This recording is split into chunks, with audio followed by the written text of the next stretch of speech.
What's up, Sifters? Shane here, and that can only mean one thing. It's time for GameFace, episode 404 on Sifted Games at sifted.net. As always, my good friend Matt Keil is alongside me to do this show. How are you doing, Matt?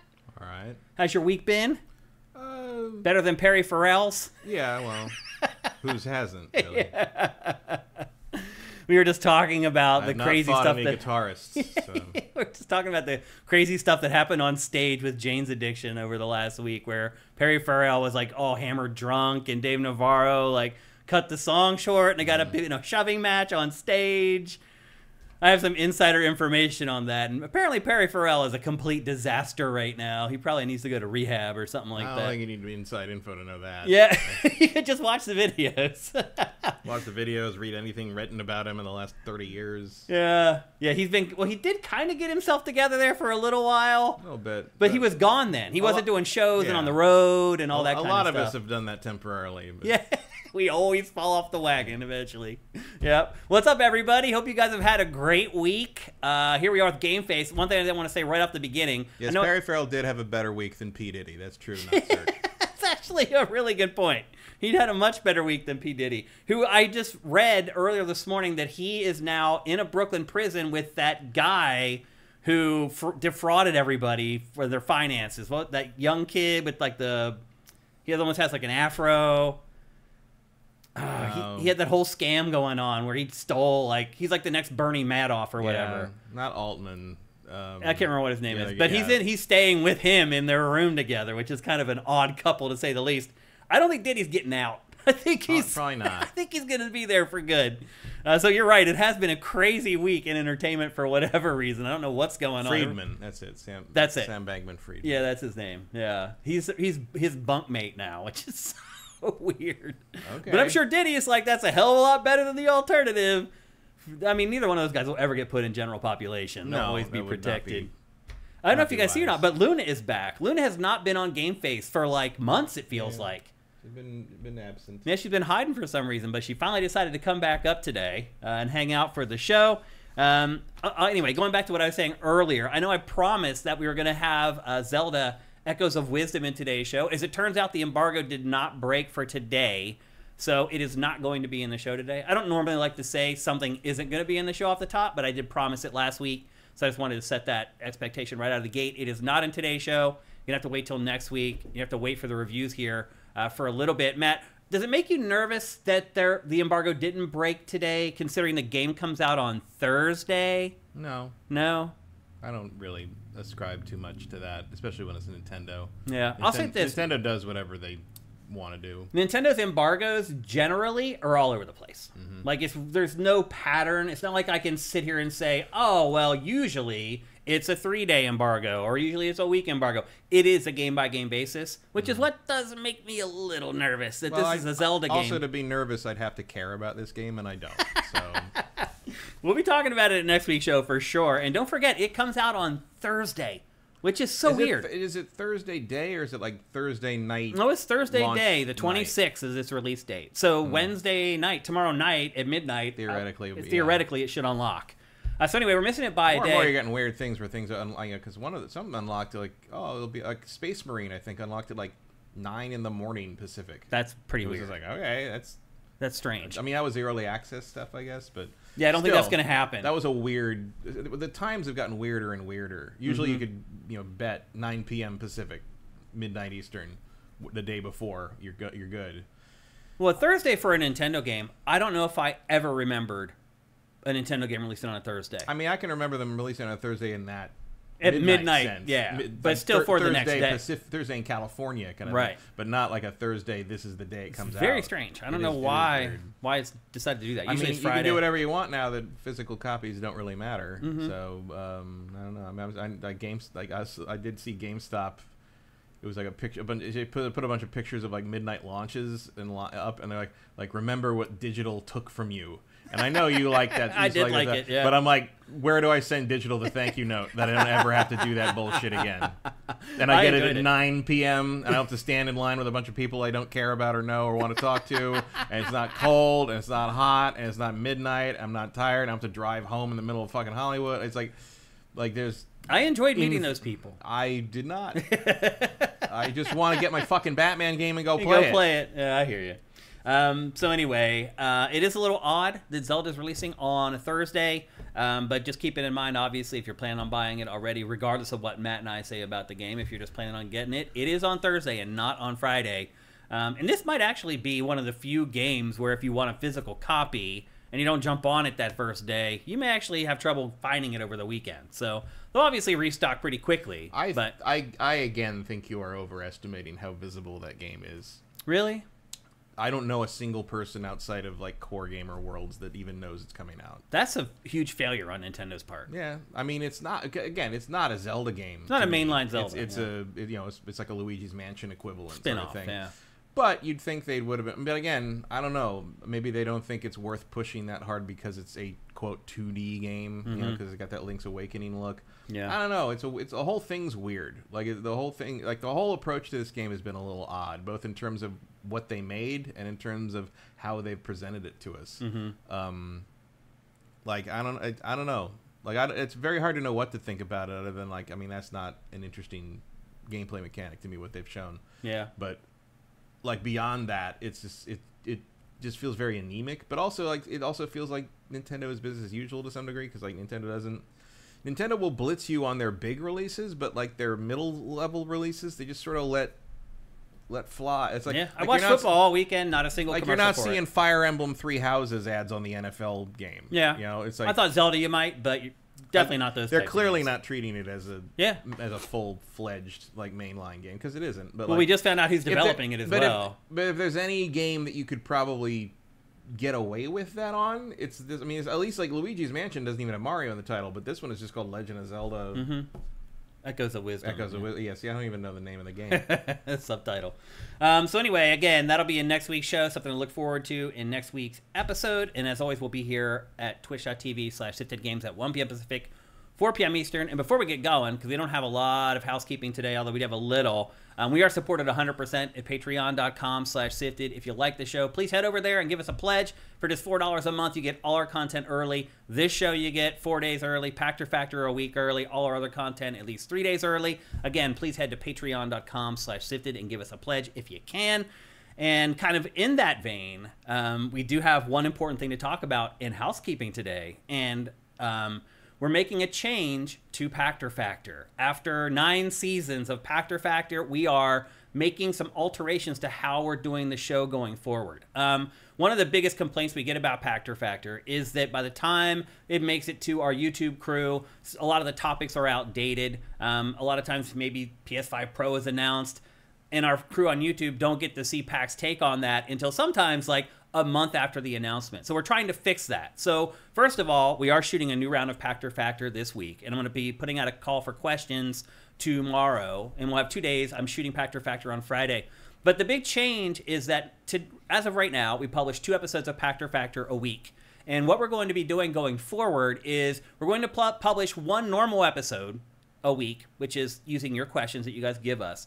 But then the second episode each week is going to be called what we're going to call Pachter Factor Live. And basically what we're doing is Pachter is going to jump on Zoom with us, and he's going to answer the hottest question from that week.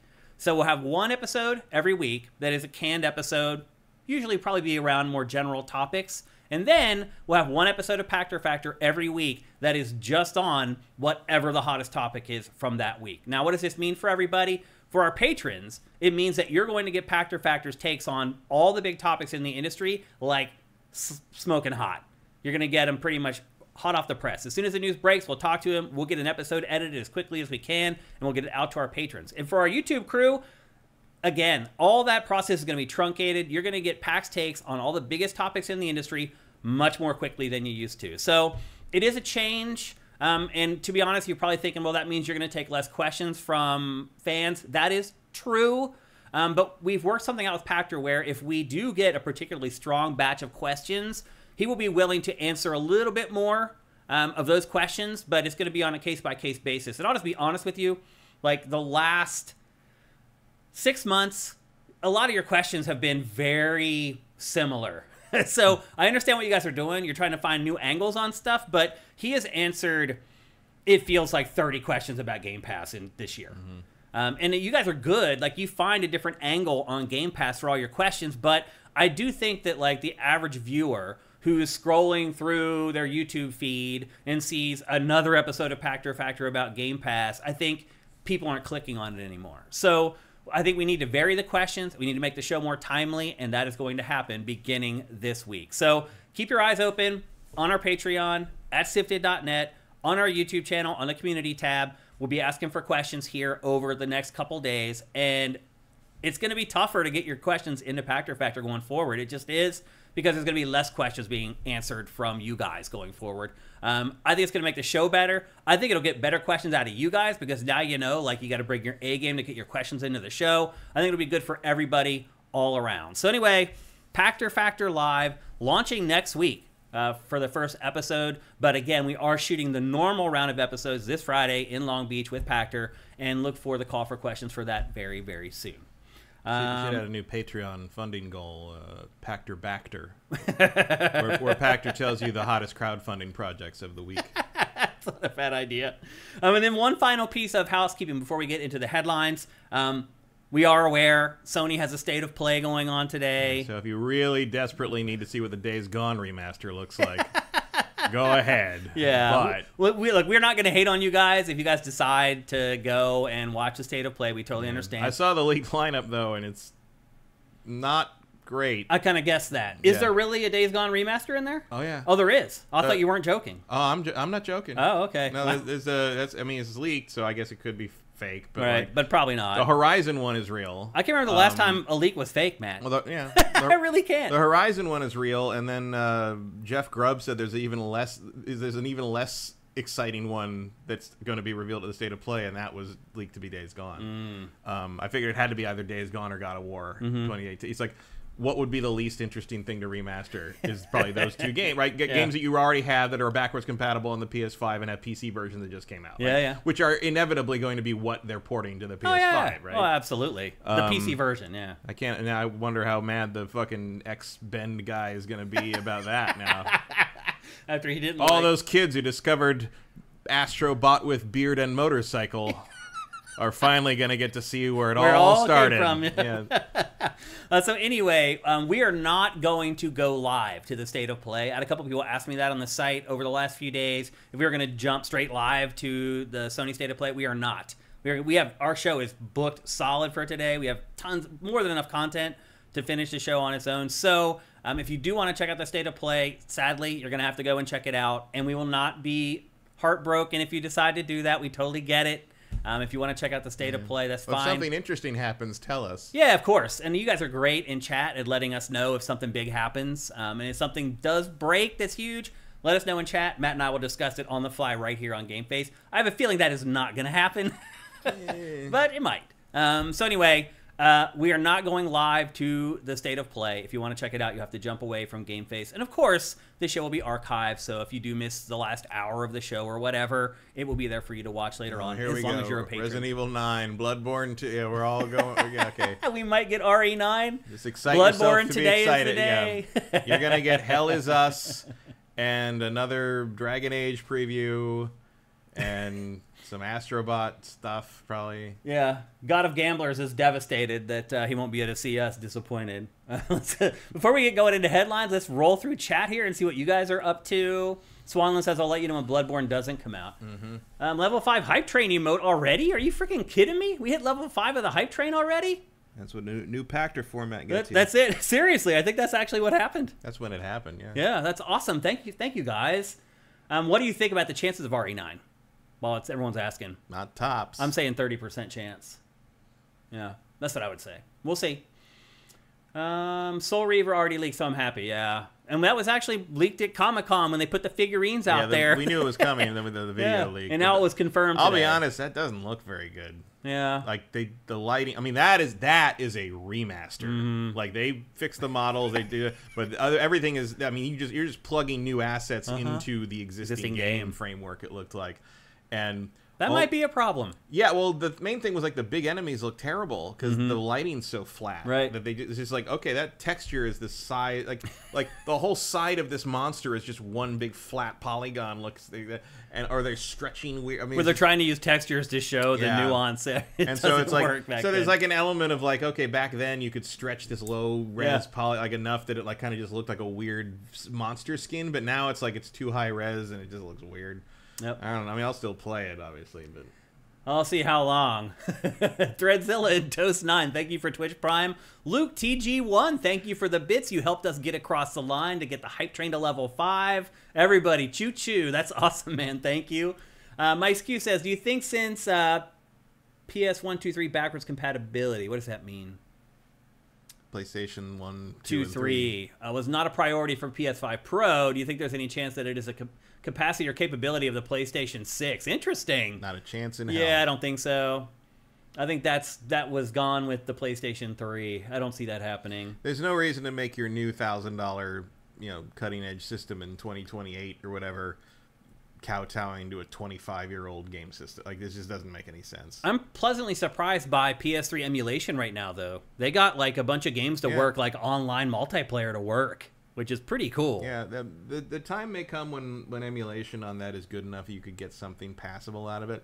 But more likely the PS3 in the future, you'll still get probably PS Classics for 1 and 2, and the games from 3 are just going to have to be saved on a case-by-case basis by porting them or remaking them. Spending money, yeah. We'll see if that next...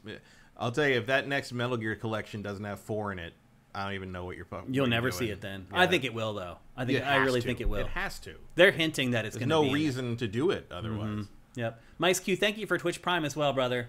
Commander Fett and Metal Gear Jimmy, thank you for Twitch Prime.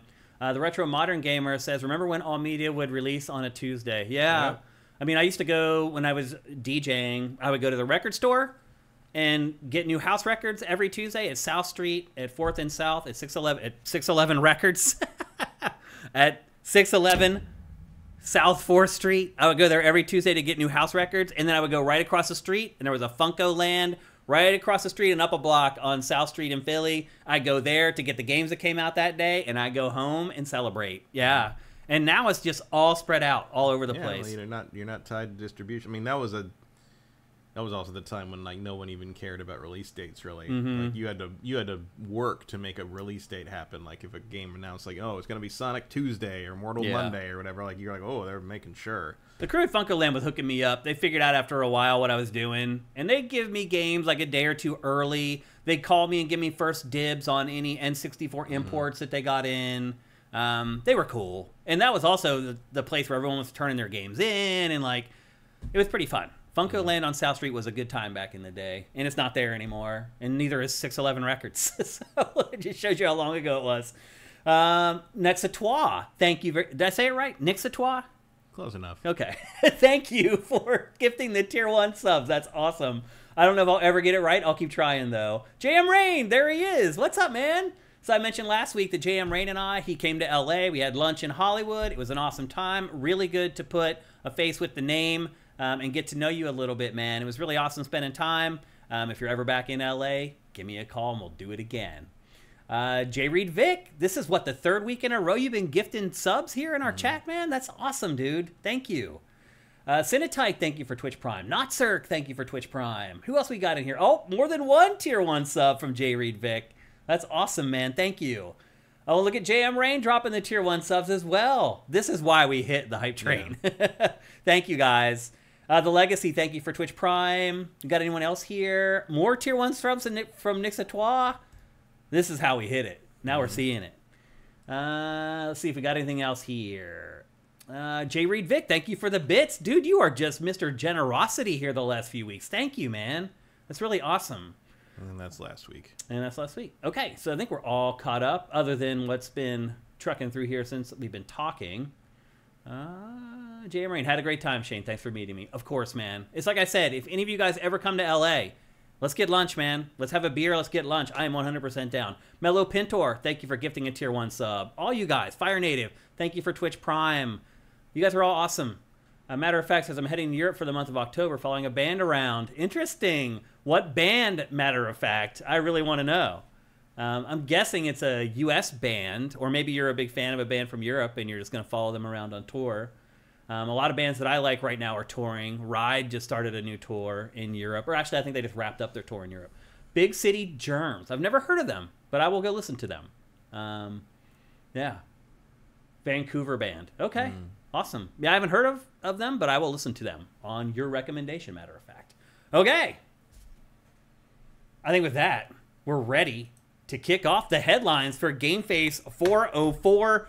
We're going to kick things off with the first ever, well, maybe, the first ever images of Nintendo Switch 2. There's a little bit of a background story behind this. And the big background story is that these, basically, a 3D modeler got a hold, and I know this is convoluted, a 3D modeler got a hold of the CAD files from China for Nintendo Switch 2 that gave him both the files for the Switch console and for the updated new Joy-Con with the magnetic rails that like magnetically connect it to Switch. And I'm just going to bring up the image here and show it to you guys. Looks familiar, eh, Matt? I mean, if it ain't broke, yeah, just make it a little bigger. I mean, that appears to be what's happened here. Screen bigger, the bezel around the screen smaller, which is what happens with every new screen ever. And otherwise, it looks like the same damn thing. Here's the back. Yep. It's a big battery compartment. I mean, it's got a bigger kickstand, obviously. Yeah. Probably because it's a heavier object. Unit, yep. And then here it is from the top. Yep. And again, it looks just exactly like the original Switch. How do you feel about that, Matt? Because don't forget the whole Wii U debacle, where people looked at the Wii U and thought it was just the Wii or a new version of the Wii, and people just kind of wrote it off, thinking, well, it's just the same old thing again. I think that's going to come down to the name. Yeah. Because like the confusion on that wasn't just what the Wii U was. It was called the Wii U. And U meant, what the fuck does U mean? What is that? And the system itself looked a lot like, especially because the Wii had so many add-ons sold for it, and then the Wii U, like the system looked like the Wii. You know, it was just like a rectangle, and they were mostly showing the gamepad. And so I think that was where a lot of confusion. If you call this thing the Super Nintendo Switch, it's going to be pretty obvious that it's a different thing. You know, super matters. And there's the pedigree for the Super Nintendo, obviously, but Super tells you that it's better. It's the next one. Well, now what you're seeing here is 3D printed Joy-Con that were built based on the CAD file. Or actually, some people have said that this may actually be legit Joy-Con. I don't believe that. Just because there's the open screws on the end, like, this is not Nintendo hardware. So I do tend to believe that this is just a 3D print. At best, it's a prototype mock-up. Yeah, at best. And there was one other image that kind of showed the what was supposed to be the shell for Switch 2 and the Switch 2's main board. People kind of debunked that one already. They said the Switch board, there's no way in hell that was the Switch board. So look, take this stuff with a grain of salt, people. Like, there is ambiguity around this stuff. This is not like guaranteed to be legit. And in fact, as time has gone on, people have rejected kind of the shells that were shown in some of the images, but at the same time, VGC confirmed with its sources that this stuff that we're seeing in these files here is legit. It is saying that all its sources corroborated that what they have been told, this is what the Switch 2 is going to be. It's just going to be a bigger, better Nintendo Switch. I do wonder, Matt, if it takes a little like air out of the sails, if it looks like it's just the same damn thing. Because here's the other thing, is like Nintendo has released all these other models that look exactly like the Switch. Like, never heard the DS. Yeah. Well, the DS changed. Yeah, but it's still a clamshell thing that the average person wouldn't know the difference between a new DS and a DSi. Kind of thing. I mean, they were more drastic than these changes for sure, though. Not to the casual eye. You don't think? No way. People didn't know the difference between my 3DS and the new 3DS and the. No, those for sure. I'm talking about the DS though. Yeah. Oh, the original DS, sure, but the original DS had been gone by the time the DSi came. Sure, out. but the DSi looks way different than the base DS. Right, but the DSi is the same system. Yeah, but then everything after that was basically a very vague change, and like up to the point that like the new 3DS was like totally that was new hardware. Yeah, but like a lot of people didn't realize that until. Oh, you're saying people didn't realize the 3DS was new hardware? Yeah, because it wasn't such a drastic change from the last version of the DS, and it didn't really hurt anything. My point I'm getting at is that the Switch has never really changed. Yeah, it's looked so this is the OLED. Then you can go to the Switch Lite. So you have 3 versions of the Switch that all look basically identical. And the DS, its different iterations, it did change pretty drastically. So I just don't think it. I mean, it's the form factor seems to work, and like why? I mean, for once, it's Nintendo's doing the right, smart thing. I think like you're not changing the thing that sold more than almost anything that's ever been sold in the market before. Clearly, it works. You don't need to change it for the sake of changing it. Well, remember with the Wii U, after they showed it at the press conference and they had the breakout session afterwards, I took a photo of the Wii U to show people that, oh, this is not the Wii.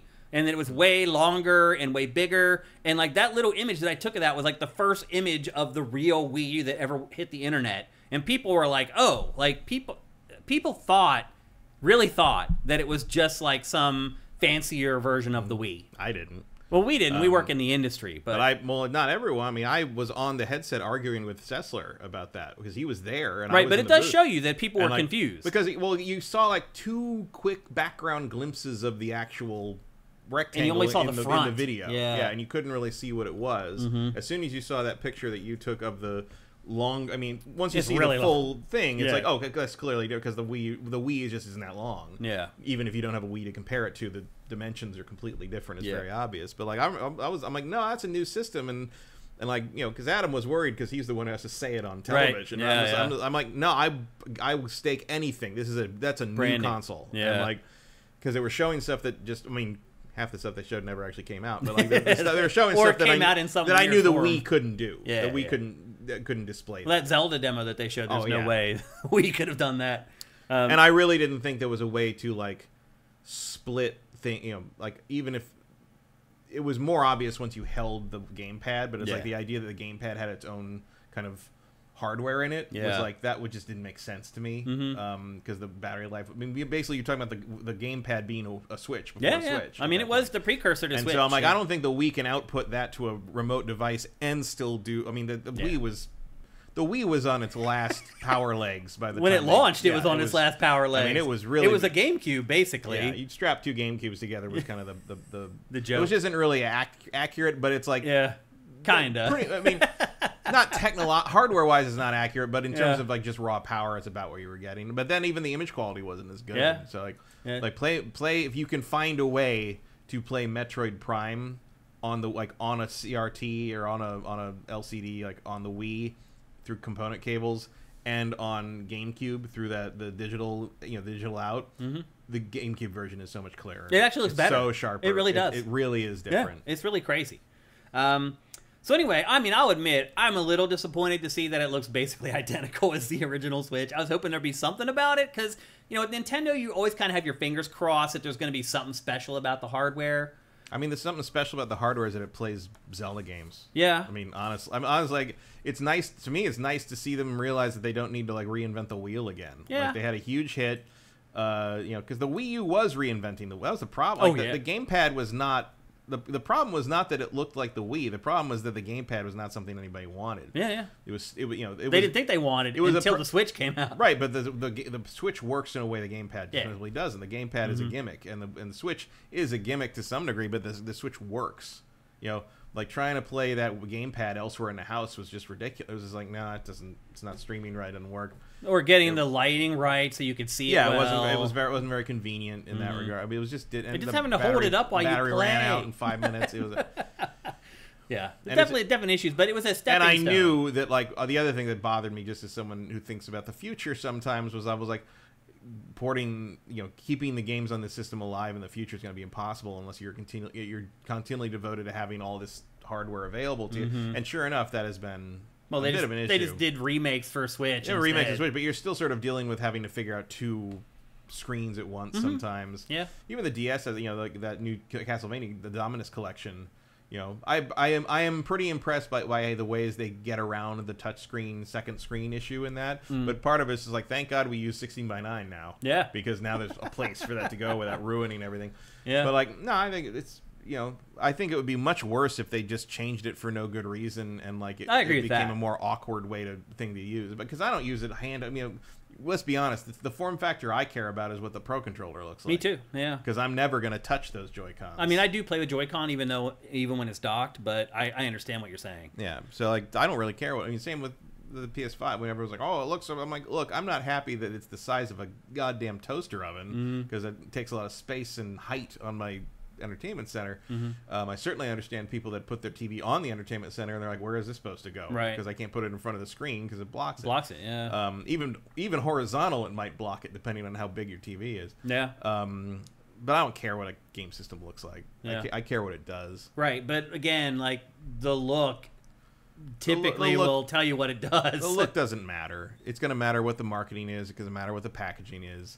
They haven't had a problem selling further Switch. What's going to matter is the games that come out at launch. Yeah. That's what'll matter more than anything. The other thing, and all those games are going to be playable on your existing Switch anyway, so it'll be interesting to see what they do that makes you really want to get this and what the difference is. Probably just performance or whatever. Well, but that's not a Nintendo thing. Nintendo isn't going to brag about performance usually. They're going to there's usually something, or maybe they just don't admit it's on the last Switch. That was kind of the approach with Breath of the Wild. Was like, we're just not going to mention that it's on the Wii U. Like, but here it is on the Switch. Look at the Switch. You can take it anywhere you want. The Wii U can't do that. But yeah, so yeah, maybe. I mean, you are you're not off on the idea that like, what's the unique selling point going to be here, other than more powerful system. Go get. It feels like that's it. I mean, that's good enough for most systems. No, you're right. It's not usually Nintendo's MO. Yeah. But maybe it should be. Yeah.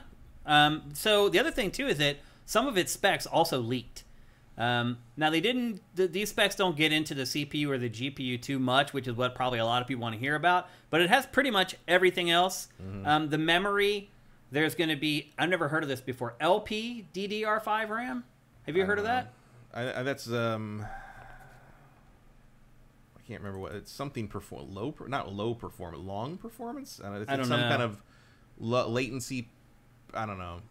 It's an upgrade of some kind. And it's dual channel, low power, which makes sense obviously for a handheld console hybrid. It's got a battery life. Yeah, and that's running at 7500, which is pretty good. The flash memory is going to be 256 gigabytes at 2100 megabytes per second. Not bad. There's going to be an NFC reader in it again, which obviously for Amiibo you need that, and they're not going to get rid of that. It sounds like it's going to have a built-in microphone, dual cooling fans.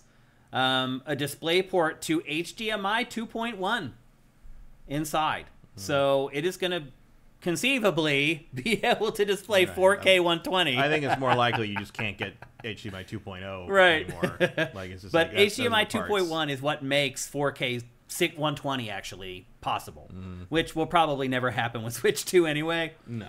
It will have a gigabit Ethernet chip with a network cable interface, so it has an Ethernet port. You're not going to have to buy some goofy adapter like you have had to for the last couple Switches, although they did fix that with the OLED model. For a while, they've been so weird. I remember having to use the Switch Ethernet adapter for the Wii U. Yeah, I did that, yeah. They never even made one for the Wii U. They're just like, just buy the old one and it'll still work. And then they give the case size, which you guys probably don't care about. And then there's the speakers inside it are 2-channel stereo speakers. And that's all the information we have on Switch 2 at this point. Look, as long as Switch 2 does some kind of frame generation, that's the important part. Yeah. As long as they can make this thing run properly, that's what's going to be the deal. Yep. So what do you think? Better performance from the Nintendo games is really the one thing they need to deliver on as a new product. Yeah. Playing Nintendo games in 4K would be nice. I mean, with the frame generation, you might be able to do that. It should happen. You know, it's in some form. And it may be, you're right. You might be checkerboarding it, but you might... better than nothing. It's something. Yeah. And that's all we have right now on the Switch 2. We'll update you guys with more as we learn more about it. And my guess is this information is probably going to start flowing in at a pretty steady clip. We're getting pretty close here to, like, it should announce something soon. Like, some people think Nintendo's going to announce it this month. We're running out of. I wouldn't think running that. out of runway for that to happen. But and I don't see why they'd want to. I mean, I think this thing's a year away. Oh, really? You think it won't release until Q4 of next year? I think it's yeah. Yeah. I think it's. I mean, it's longer than that. I think it's going to be probably September-ish. Yeah. I mean, I think probably. I don't think they're going to announce it this I see tons of people thinking that the Switch 2 and GTA 6 are next spring, and I'm like, no. GTA 6 is already for next. Yeah, they've fall. already said next fall. I mean, but I think we always kind of assume that to some degree. But it is official. It's next fall for GTA. I think the Switch 2. I mean, but it depends. I mean, you know, it seems pretty obvious the Switch 2 was supposed to launch this fall, and something happened, and it just slipped out. Yep. So maybe they get it out in time for March or May. But I have a feeling that this one's going to be a little later. Yeah, I think best case scenario. As long as you're missing that initial window you wanted, why not pick your battle? Yeah. You know, I think best case scenario, we get a debut at the Game Awards in December. Maybe. And if not then it's like March or whatever, when a lot of people think it may be coming out. And to your point, then later on it comes out in the fall. And there will be a direct somewhere around there because it'll be about time for them to tell us what the next 6 months are. So it kind of depends. If it's coming out in the first 6 months of 2025, we'll see it in a direct, by the end of the year, I think. Yeah. Or at least have it, because you're gonna have at some point you have to tell us what's coming out. Even if it's also compatible to Switch 1, at some point you're gonna have to start having third parties be allowed to say that their game is also on Switch 2. Yeah, because you got to market it. Yeah, you want your game. And at this point, even if you're Nintendo, you got tired of all these things. But it's on everything except Switch. When it seems pretty obvious that a lot of those it's on everything, but we can't admit that it's on Switch 2 yet. Yeah. What about GTA 6 on Switch 2? That I don't see. I don't either, but it would make people go nuts. I mean, they couldn't even get GTA 5 on that thing, which I know wasn't a hardware issue, it was a negotiation. I mean, that might actually be what happens. GTA 5 on Switch 2, which would still be kind of a big deal. That would finally be, I mean, sadly. God, that's like a 15-year-old game. Day late and $1 short. That's hilarious. So anyway, that's the latest on Switch 2. I'll just take a quick look at chat here and see if you guys are saying anything about it. No. I think you guys aren't sold on it yet. God of Gamblers says $400 for a handheld would be crazy. I feel like that's minimum. Everyone's saying it 400 easy. I think 400 minimum, yep. Erebus Jones says this is 1080p specs, upscaling, I guess. Yeah, I mean, they've already said that they're going to use upscaling. That's not a secret. The Abrams says that the Steam Deck uses that same memory, which makes a lot of sense. Yep. A lot of it is just about like battery life and not sucking juice out of the battery, so that it actually is a viable handheld. Squishy Muffin says the unique selling proposition is Mario Kart 9, isn't it? Yeah. Retro Modern Gamer, actually, you're right. I forgot to mention this. It also these specs say that there's 12 gigs of RAM. I should have mentioned that as well. And I think that's all you got. Retro Modern Gamer says the special thing about the Switch 2 might be the first Nintendo console to do 4K, maybe. Yeah, I mean, we've been waiting a long time for it. We'll see if it happens. I'm not holding my breath, though. And again, I think if it does do 4K, it's probably going to be some kind of checkerboarding or upscaling or some kind of graphical trick and not native. I would be really shocked if the Switch 2 can do 4K native. Yeah, there's the Yokai Watch thing today. Oh, there's a Yokai Watch thing? It's a spin-off. Vincent's talking about it. It's they Level 5 admitted they have a Yokai Watch spin-off coming, and it's on secret platforms. Switch 2. Yeah. We already had that indie game last week. It's like it's also coming to the next Either Switch. That's Switch 2 or we have to go find it, right? So Yep. Okay, well, there you go. That is the latest on the Switch 2. Next up, God of War Ragnarok came out for PC this week. And Matt, once again, everyone's gone and carpet bombed, review bombed the game on Steam because once again, they're very upset that they are required to log into PlayStation Network to play the game. And Matt, my question becomes, when does it become ridiculous to do this when you know before you buy the game that you're going to be required to log into PlayStation Network? I mean, I'm not saying I love it, but like at least on the Sony stuff, I've never really noticed it because I already have a PSN account. And whatever the first game probably Horizon 1 for PC, first Sony game I got, I had to log in with the PSN thing, and now it just does it automatically. And I'll be like, like it's annoying, but it happens. That's everyone does. I have to do that with Ubisoft stuff on the PC. I have to do it with EA stuff on PC. The EA app barely works half the time. I was trying to play Dragon Age Inquisition to like refresh my memory before the new one comes out this week, and like had to connect to EA Play. And then it had to update that, and it had to go through Dragon Age Keep and remember the login for that, which is the same as the EA, but it wouldn't take the EA login, so I had to reset the password and everything. And it's just Game Pass on PC is like that to the 20th degree. And every game you go to play, you have to remember, you have to go and dig out your login for some goofy extra third-party site. Like, so it's, to me, Matt, it's just a part of PC gaming. Yeah. I don't understand it's just part of it. Like people, why they seem to single out the PlayStation games. I don't because I don't know. Which they should be happy that they're getting at all, because we never got it. I will have another. I mean, even if I didn't have a PSN already, I would be like, I'll get another login for one login that I don't even really notice, so I can play some of the best games in the world that have come out the last 10 years. Sure. I don't know what. Look, I mean, the port is apparently. I didn't get Ragnarok on PC because I already have it. I also didn't love it.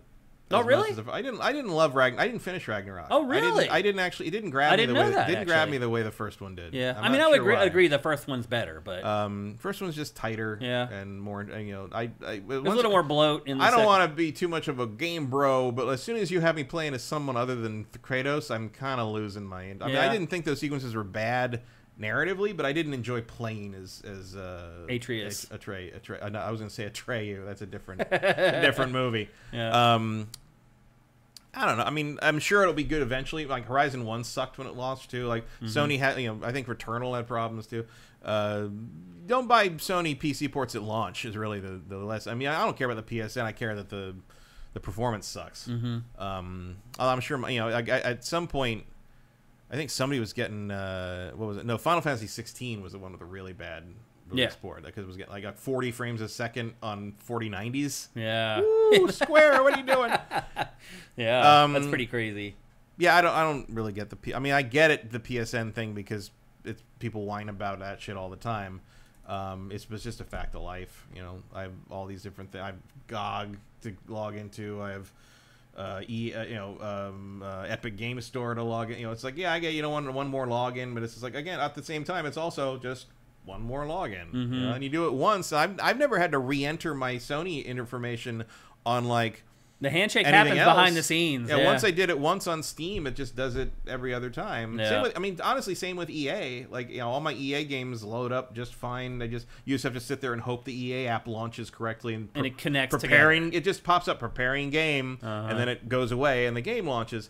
And every once in a while, like 1 out of 10 times, it just prepares game and then doesn't launch. And you got to hit the button again. It's annoying, but like, what are you going to do? I mean, look, on one angle, I do understand if you're a PC player, you're like, okay, I want to take a stand here and let Sony know that I'm not okay with this. But you did that already. Continuing to do it isn't going to change anything. And no amount of review bombing is going to make Sony not require a PSN. No. Like, that's how they track you. That's how they tell their shareholders, this is how many people are playing you want PC versions of things? You're going to have to log in a PSN. Sorry. Yeah, I mean, that's the trade-off. Look, you weren't getting PlayStation games at all for your entire life. And now you're getting these games that were kept away from you all this time, and like, you're kind of being a jerk about it. It's kind of crazy. And again, I do understand that if you are a big PC gamer, you're trying to send a message, you want to tell Sony that you're not okay with it. Sony knows that you're not okay with it. It got it the first 3 times you review bombed its games. Like, if PlayStation hasn't changed its mind about this stuff, it's not gonna. It's just not gonna happen. The big thing that they need to do. I mean, I know there was the thing with Helldivers where they did it and they relented, but that's because it was already out without it for a long time. And the main thing on that wasn't that the problem was that Sony didn't relent because people hated the PSN login. They relented because a whole bunch of countries that don't have PSN had people that bought the game and they weren't going to be able to play it all anymore. Yeah. So, I mean, the solution for Sony here is not to remove PSN, but to make PSN available in more countries. Right. That was really the bigger issue. Which you'd think would be on their priority already. Anyway. But like, you never know with this company. I mean, Sony did screw up, man. Like, they should have had that handled before they released their games for PC. Yeah. Like, they should have done that first. Like, the fact that Helldivers 2 had to went to PSN login, and they lost 179 countries. What the? It's really poor planning. Yeah. Like, even if you're just talking about, I mean, I guess it must have to do with PlayStation console distribution worldwide, but like, that's like most of the countries. There's only like 207 countries in the world or something. Yeah, yeah. Like that's crazy. We got a lot of people with feelings about this in the chat, so we're going to bring them up here.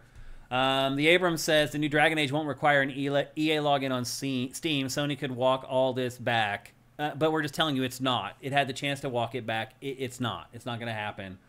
Draylock says, as a big PC player, I don't care about needing a login except for when I need to re-log in and I forget my password. Right. That's annoying. Yeah. But again, that's anything. Yeah. It's not just PlayStation games. I mean, it's your Steam login. You have to log in with Steam. And usually it happens automatically. And every once in a while something updates and you got to re-log in. I get it. But it's like... Keep track of your passwords. I don't know what else to tell you. Retro Modern Gamer says, I mean, buying a game on Steam should give Sony the info of how many copies of the game have been sold. That's not why PlayStation's doing it. No. PlayStation wants you in its ecosystem so that you're in PSN. Maybe you buy games. Maybe you rent movies from PSN. It just wants you in there where it can then try to sell you stuff. That's what this is all about. And I hear you. That's crappy. But it's just the way it is, unfortunately. Yeah, PSN is their metric for how many players they have. They don't. The sales aren't the thing. Vincent says it worked for Helldivers 2, though, so people will think it'll work again. Yeah. I can understand that perspective. But it's a post-launch thing. I mean, Helldivers 2 was a weird situation. And how many PC games have come out from PlayStation since Helldivers 2? A couple? I don't remember. Seems like 2. There's this one, and I want to say there was... Forbidden West was before that. Was it? Yeah. Maybe there hasn't been one. I think it might just be Ragnarok. Yeah. Because I feel like we would have talked about this again if that had happened. Yeah. Because people would have bitched about it. It's true. Erebus Jones says, to be fair, PC gamers are resourceful too. There's already a mod on Mod Nexus that removes the need to log into the PSN. That's true. All right. Then what are you complaining about? Yeah. Yeah. Just go download your mod. You don't have to put in your PSN password. Ghost of Tsushima. That's right. That's right. Ghost of Tsushima. Which I don't think required a login. If I remember. Did it need a login? Again, it's so transparent that I don't even remember if I had to do that. Right. Yeah. I honestly don't care at all. Like, no. It doesn't bother me one iota. I'm not like PC gamer, even though I have a gaming PC that can play pretty much everything now. I'm still not like PC gamer guy. Ghost needed for the multiplayer, so I never played that. Yeah. So anyway, look, I know you guys are trying to do the right thing for all the other PC players out there, but if your time means something to you, I do feel like you're wasting it by doing this going forward. So you might want to reconsider when the next PlayStation game comes out. And once again, I'm just telling you right now, it's also going to require PSN. So it's just the way it is. I would be happy that you're able to play PlayStation games finally on PC. It seems like that was something that you guys wanted for a really long time, and now you got it. But not like that. It's like one of the best memes anymore. Not like that. Everybody wants something and they get it. They're like, but I want it a little different than that. But anyway, yeah, I think maybe next time. And here's the thing. Eventually, I think it will get out of everybody's system. Everybody will have done it at least once where they give a PlayStation game a 0 on Steam and they feel good about it and they walk away feeling like they did their part. Yeah, and it's all just very silly. It's like, yeah.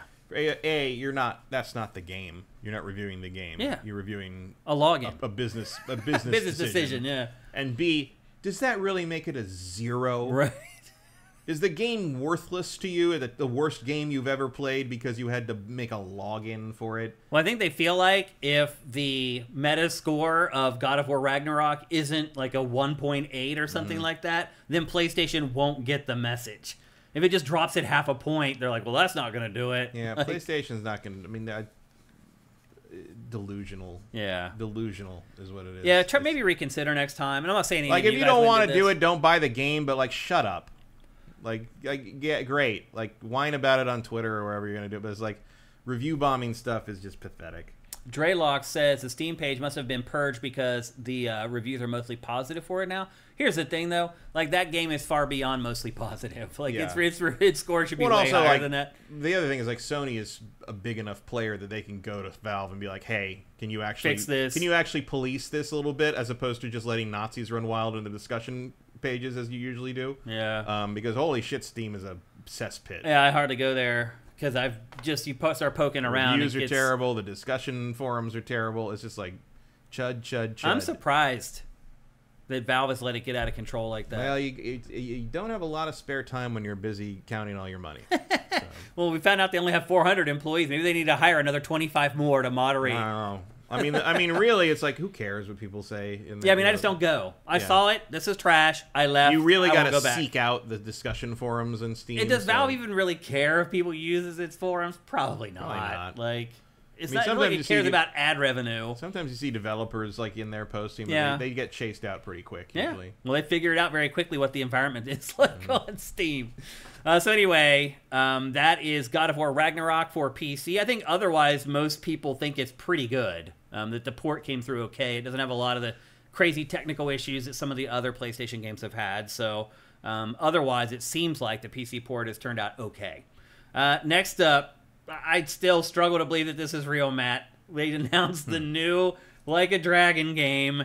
It is called Like a Dragon Pirate Yakuza in Hawaii. It says what it does what it says. I'll just read you what Sega sent me in the press release for this. It says, a new legend begins as you step into the steel-toed boots of Goro Majima. Majima, a man who lost his memory and reinvents himself as a pirate on the open sea. Embark in an over-the-top modern-day pirate adventure with ex-Yakuza, now pirate captain, and his crew as they engage in exhilarating combat on land and sea in the hunt for lost memories and legendary treasure. The first thing I would say about this is it appears to be an action RPG. It has real-time... Yeah, it's the old-school combat. Hack-and-slash combat. And there's two different fighting styles. There's the Mad Dog style and the Sea Dog style. I don't know if that depends on whether you're fighting on land or whether you're fighting at sea. No, switching styles is a core concept. It's been a part of the franchise. Because it does have the land and sea combat, I just wondered maybe this time it's a little different. I think this is the different names for his combat styles, and then whatever the sea battles will be. My guess is they're going to do some kind of like Black Flag. Oh, there are thing. That was what I was getting at. So also you assemble a crew, you upgrade your ship, and then there are real-time cannon battles out on the sea where after you win, you board the ship and you take down the captain. In fact, probably what a lot of people want from a lot of games that we played that didn't have it, and we're going to get it in the next Like a Dragon game. One thing I've learned about this franchise is there's no step too far. No. There really isn't. Like, the fans of this franchise are open to anything, and I kind of love that about it. And part of that is Sega has conditioned them to be on their toes and be ready for anything. They've also, from the beginning almost, this series has had this sort of like anything can happen sort of aspect to it. Yeah. So like, you sort of accept it. Yeah. You know, and they've done the spin-offs. You know, they did the zombie one, and they did the stuff that goes back to feudal Japan. And so now, just, you know, there was probably a time when this would have been a non-canon spin-off. But apparently that time is over because fuck it. Like, I mean, what is the canon for this franchise at this point? This 100% makes sense as something that would happen to Majima. Like, right. This absolutely would happen. Yeah. And we built Hawaii for the last game, so we need to reuse Hawaii a few times. All that could be part of it. There was an interview like with the team on this and several of the guys, and like they made, I thought, a pretty good point where they're like we think we're the only major team that basically reuses sets, that reuse, they reuse that same city all the time. If they make something, they use it like 3 or 4 times in other games, and it saves them a lot of time. You know, there's animations in this game that go back to Yakuza 3. Yeah, of course. Yeah. And like, no one really mind, like, no and one cares. They've put out like 8 games in the last 10 years, like, and they're all pretty good. Like, well, just Swanland says in chat they need to stop milking this franchise so much and instead make new IP or bring back Panzer Dragoon Saga. This team doesn't do any of that. This team makes this series. Yeah, this is what it does. That's it. They're not going to go make Panzer Dragoon. Well, it also made the new Monkey Ball, don't forget. Yeah. This studio. Well, there are original Monkey Ball people. I know. But no one's... This team isn't going to suddenly make Panzer Dragoon Saga 2. No. That's not a thing. No. I think he's saying Sega in general. But Sega, this is one of the best things they got going. Yeah. You want Panzer Dragoon again? Best choice is they're going to keep making money from this series. To help fill the coffers to make Panzer Dragoon. Exactly. Yeah. This is one of the series that makes them a successful company now. Yeah. It's a cash cow. And like they said, like, they're like we reuse stuff the way like a TV show does. Yeah. And like lets us be more efficient. We already built it. We just have to make content basically. We have to fill it out with stories and character stuff. And like it really works. And they've found, like you said, they found a franchise where anything can happen, and they take advantage of that. Like, they have created this incredibly versatile situation for themselves, and they just fucking roll with it. It's so bizarre. Pretty great. This kid has a pet tiger. Why not? Like, sure, they're on tall ships. Come enjoy my What queendom. is this? I don't know. Who cares? It's really crazy.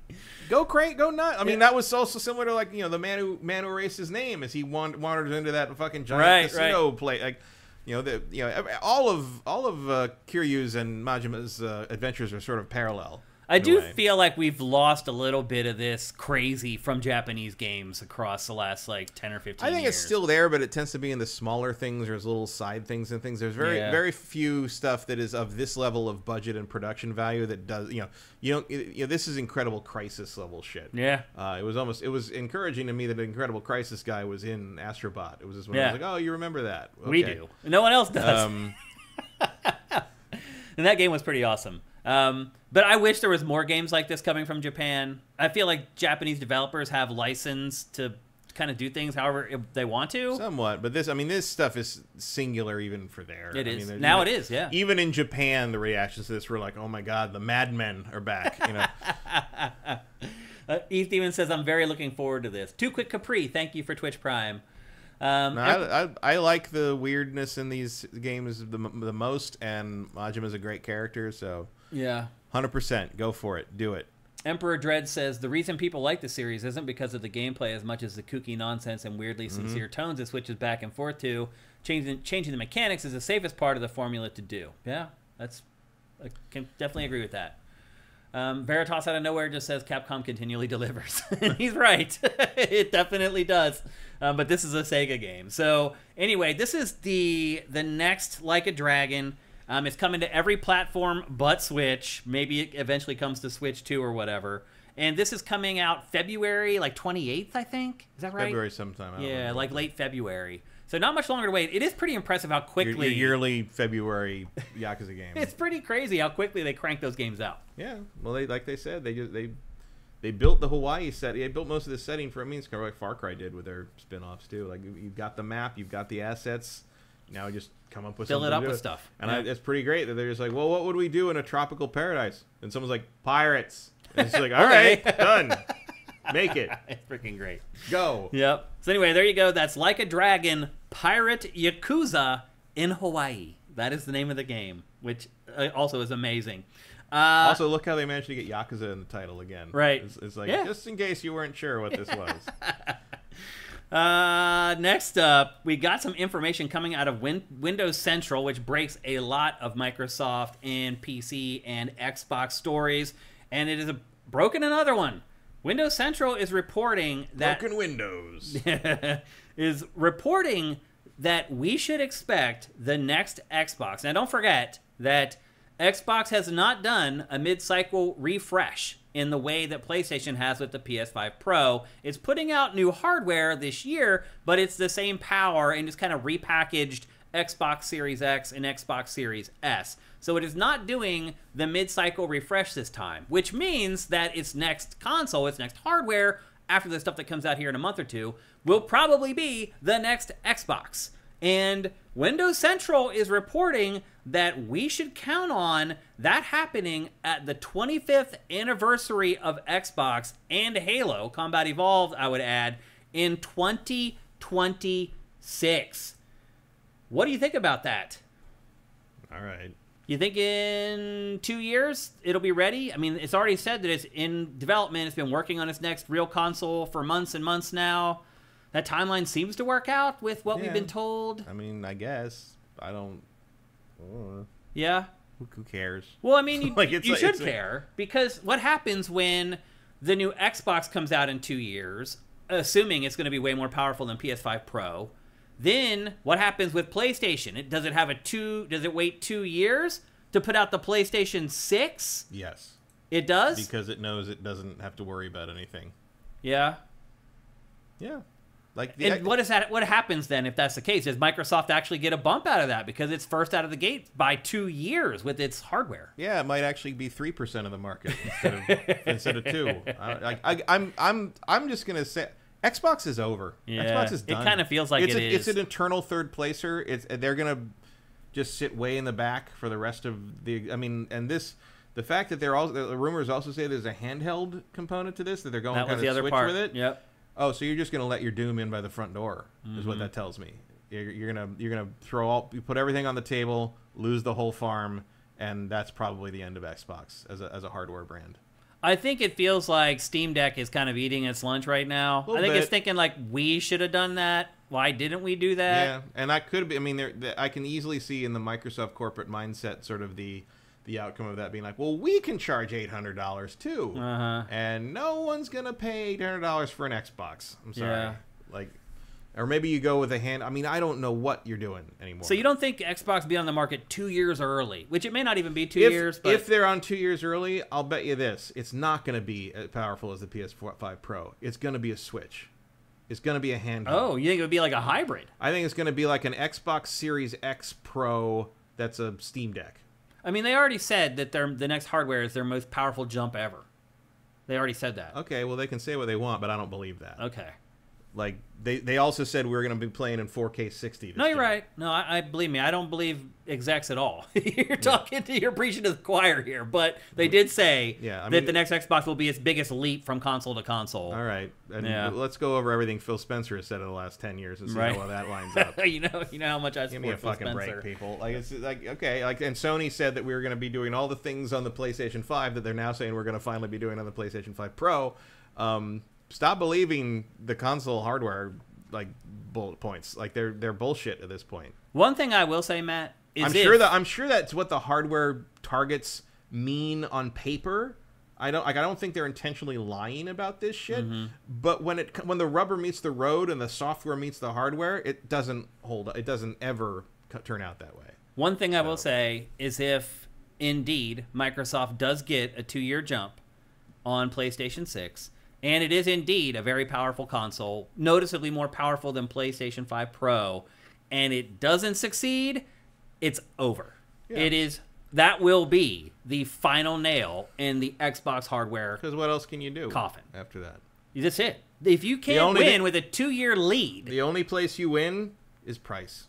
Yeah, take a hit, a big hit. I mean, and don't forget how Sony won when they first came in. $299.99. Yeah, they beat Sega by $100. Yeah, and that's how it all started. Out of the gate, and that was already over. Price does matter big time, as we're finding out with the PS5 Pro price. And game selection also matters, but game selection more matters in the long run. When you're coming out of the gate, it's really about what costs more, and what has the better launch lineup. And if you're paying $100 less for something, that's what I'm saying. Like, I know they talk about their biggest hardware leap ever, but you know what that could also mean? Biggest hardware design leap ever. Because if you change it to a Switch-style form factor, a Steam Deck form factor, that's technically a biggest hardware leap ever, too. Because you've leapt into this new space. Yeah. I mean, I will say this. These consoles that we're seeing right now, these 3 that are coming out before the end of the year, they make a lot more sense now that I've read this story from Windows Central. Because now it's like, okay, these are a stopgap until the next Xbox in 2 years. That makes sense. It's just so weird to me because they're the same thing. There's slight refreshes. Bigger hard drives, basically. Just sort of trying to push everybody towards digital like everybody else is right now. A lot of people don't need a push; they're already there. I definitely need a push. If you're gonna pin your hopes on Game Pass, you want the biggest install drive you can have. I mean, because that's what people are going to be doing. And look, when I say that, like, that's it for Xbox, I don't mean that, like, the company is going to go under. What I mean is that it will retreat back to, we're a Game Pass company. Let's work with Roku. Let's work with Amazon. Let's get all these sticks, making sure that they can work with Game Pass. It just become more of a brand. Right. It just, again, I'm not looking forward to a world where Sony has no competition, because that is how you end up with no games for 2 years. Yeah, well, it's also how you end up with things of the quality of Sony Pictures. But, yeah. God of Gambler says, imagine if Mark Cerny's PS5 Pro presentation ended with $299. Good night. Yeah. Sony is not going to lose its ass on hardware. No. That is not going to happen. $299 in 1995 probably translates it's like $500 or $600 now. Oh, it's probably more than that. Yeah. I bet it's about the price of a PS5 Pro. Yeah. Retro Modern Gamer says Microsoft beat Sony in 7th gen, coming out earlier and being cheaper with the Xbox 360. Is that what they're talking about? It has to be. Yeah, but also the PS3 kind of sucked. And it just didn't I mean, the out. PS3 was crazy expensive and fell on its face. Like, third-party games ran and looked like trash on it. I mean, to me, that was the bigger reason why Xbox 360 won the early part of that generation. J Reed Vic 7 says that's how you end up with a $700 PS5 Pro and $5 price hikes on every PS5 controller colorway. Yeah, I mean you're right. So $300 in 1995 would be worth $620 today. Yeah, so more than double. Those are not. The consoles have never been cheap. Yeah, $599 US. So my question to our chat is, if let's pretend that the new Xbox does come out in 2 years, and PlayStation says, "Oh, we're not launching for another 2 years," so you have a 2-year period there, and let's also pretend that the next Xbox is reasonably priced at like $600. It's funny I'm saying reasonably priced at $600, but that's where we're at this point. Would you buy the Xbox, knowing also that Microsoft software here is about to hit its stride? I mean, kind of next year is really when all these acquisitions are going to start paying off big time. So knowing that and all the other things that I presented, would you even give the Xbox a chance still? I don't think most people would. I mean, for what? What are you getting on it? Like I just said, like all the stuff that's coming to fruition from all the acquisitions at this point. Yeah, like, let's see it first. Yeah. Well, this is all hypothetical. Right, but there's some cart before, you can't... I can't say what will be more successful in some degree just because I don't know what the launch lineup is, what the software support is. Like if Sony's still putting nothing out every year, then maybe we are in a position where they're vulnerable. You never know. Yeah. Like Sony's done that. Sony's created their own weak spot before. Yeah. Okay, so let's see what you guys are saying about this. Swanland says, I'll just upgrade my PC then. E-Demon says, I'll stick with my PC. Ilya GX says, I'm sticking with Sony. Retro Modern Gamer says, problem is their games go to PlayStation. That's a good point. They're multi-platform games now. Some of the games that I just said that would like maybe convince people to buy the next Xbox, they're like, well, I can just wait a little while and play them on my PlayStation. You're right. That's a huge selling point that's out the window. Eric Cartmenes says, I'll buy the Xbox. Okay, so there's one person that says if he knew that you had a 2-year jump and it was reasonably priced and there's good games coming out, he would jump on the Xbox. J. Reed Vic says, I care more about the vision for Xbox at this point. They don't know what they're doing, and Microsoft execs are clearly running the show. It's a hard sell, okay? Veritas says, Xbox lost me this gen. Switched over to PC. Didn't switch to PlayStation, switched to PC. Okay. The Legacy says, there is no reason for me to get an Xbox. Mike's Q says, I'm going to stick with a PC.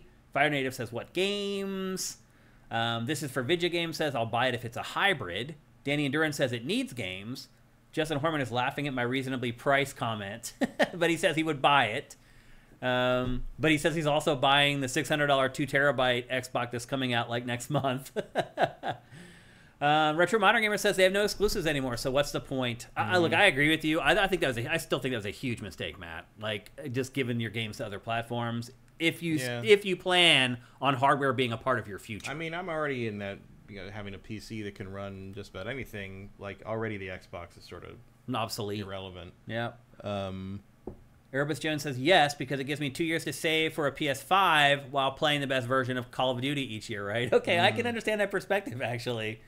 And Sony has the best IP from Red Fox 1980. It has really good IP, but it's just not frequent enough. It needs to release games far more often than it does. I mean, it did for a while. And then it just sort of stopped. Yep. Stolte69, thank you for Twitch Prime, man.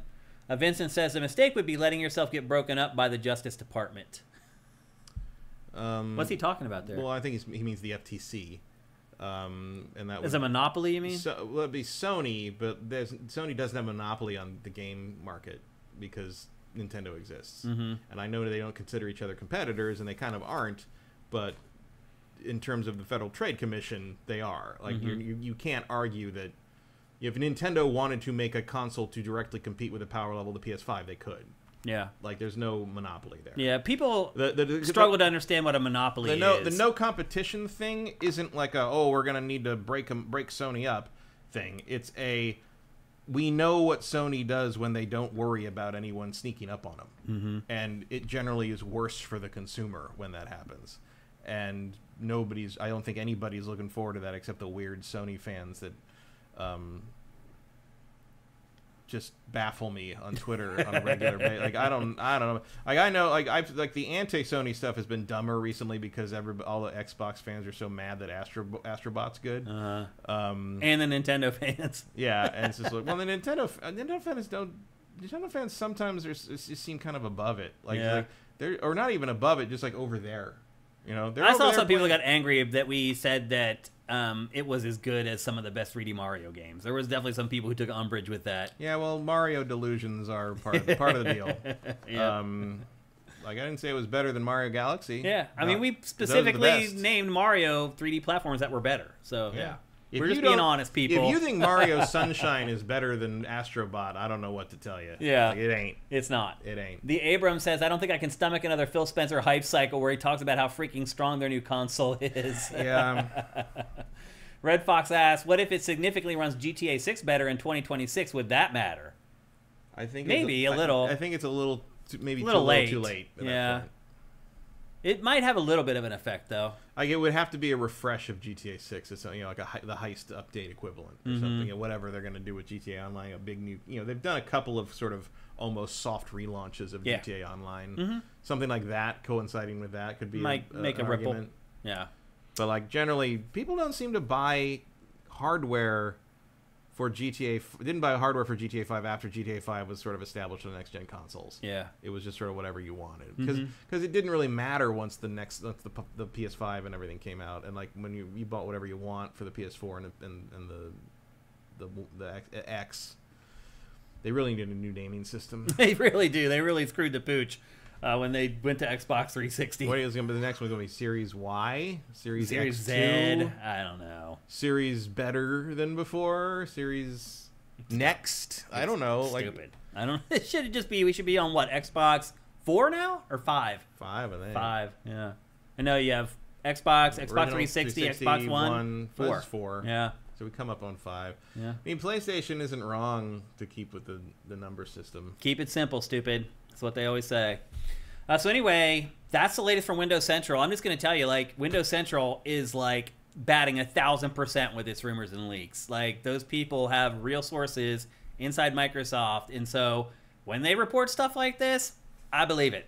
So again, they're saying for the 25th anniversary of Xbox, expect the next Xbox, expect a handheld. Two-Medic's probably right. Xbox Series Go. That's all that's left. Yeah. They've done 360. Series Go because it's a handheld now. Right, You've got right. a handheld option, and Go means 5 in Japanese. Oh, actually, you're right. Good point. Look Okay. at that. So anyway, we always say take information with a grain of salt. I will say that again here, but I have pretty good confidence in Windows Central. They don't report stuff. No, they're probably right, Yeah, but- I think they're probably right. I just there's a lot of it feels like rearranging deck chairs on the Yep. Titanic at this point. I hear you. Next up, PlayStation may be repeating another mistake. We just found out, and this information comes from Forbes, I believe. Yes, from Forbes, that Marathon, PlayStation's next game as a service, and we're assuming it's the next. It could be Fair Games, who knows? But one of its next games as a service is going to sell for $40. Now, you may think about Helldivers 2 selling for $40, and you're like, that's brilliant. Or you could think about Concord selling for $40 and think it's the worst decision ever. Where do you land, Matt? I mean, I think that's a game by game Yeah. choice. I mean, Marathon definitely grabs the attention better than Concord. Like one of Concord's problems is that it's just Looks like everything else.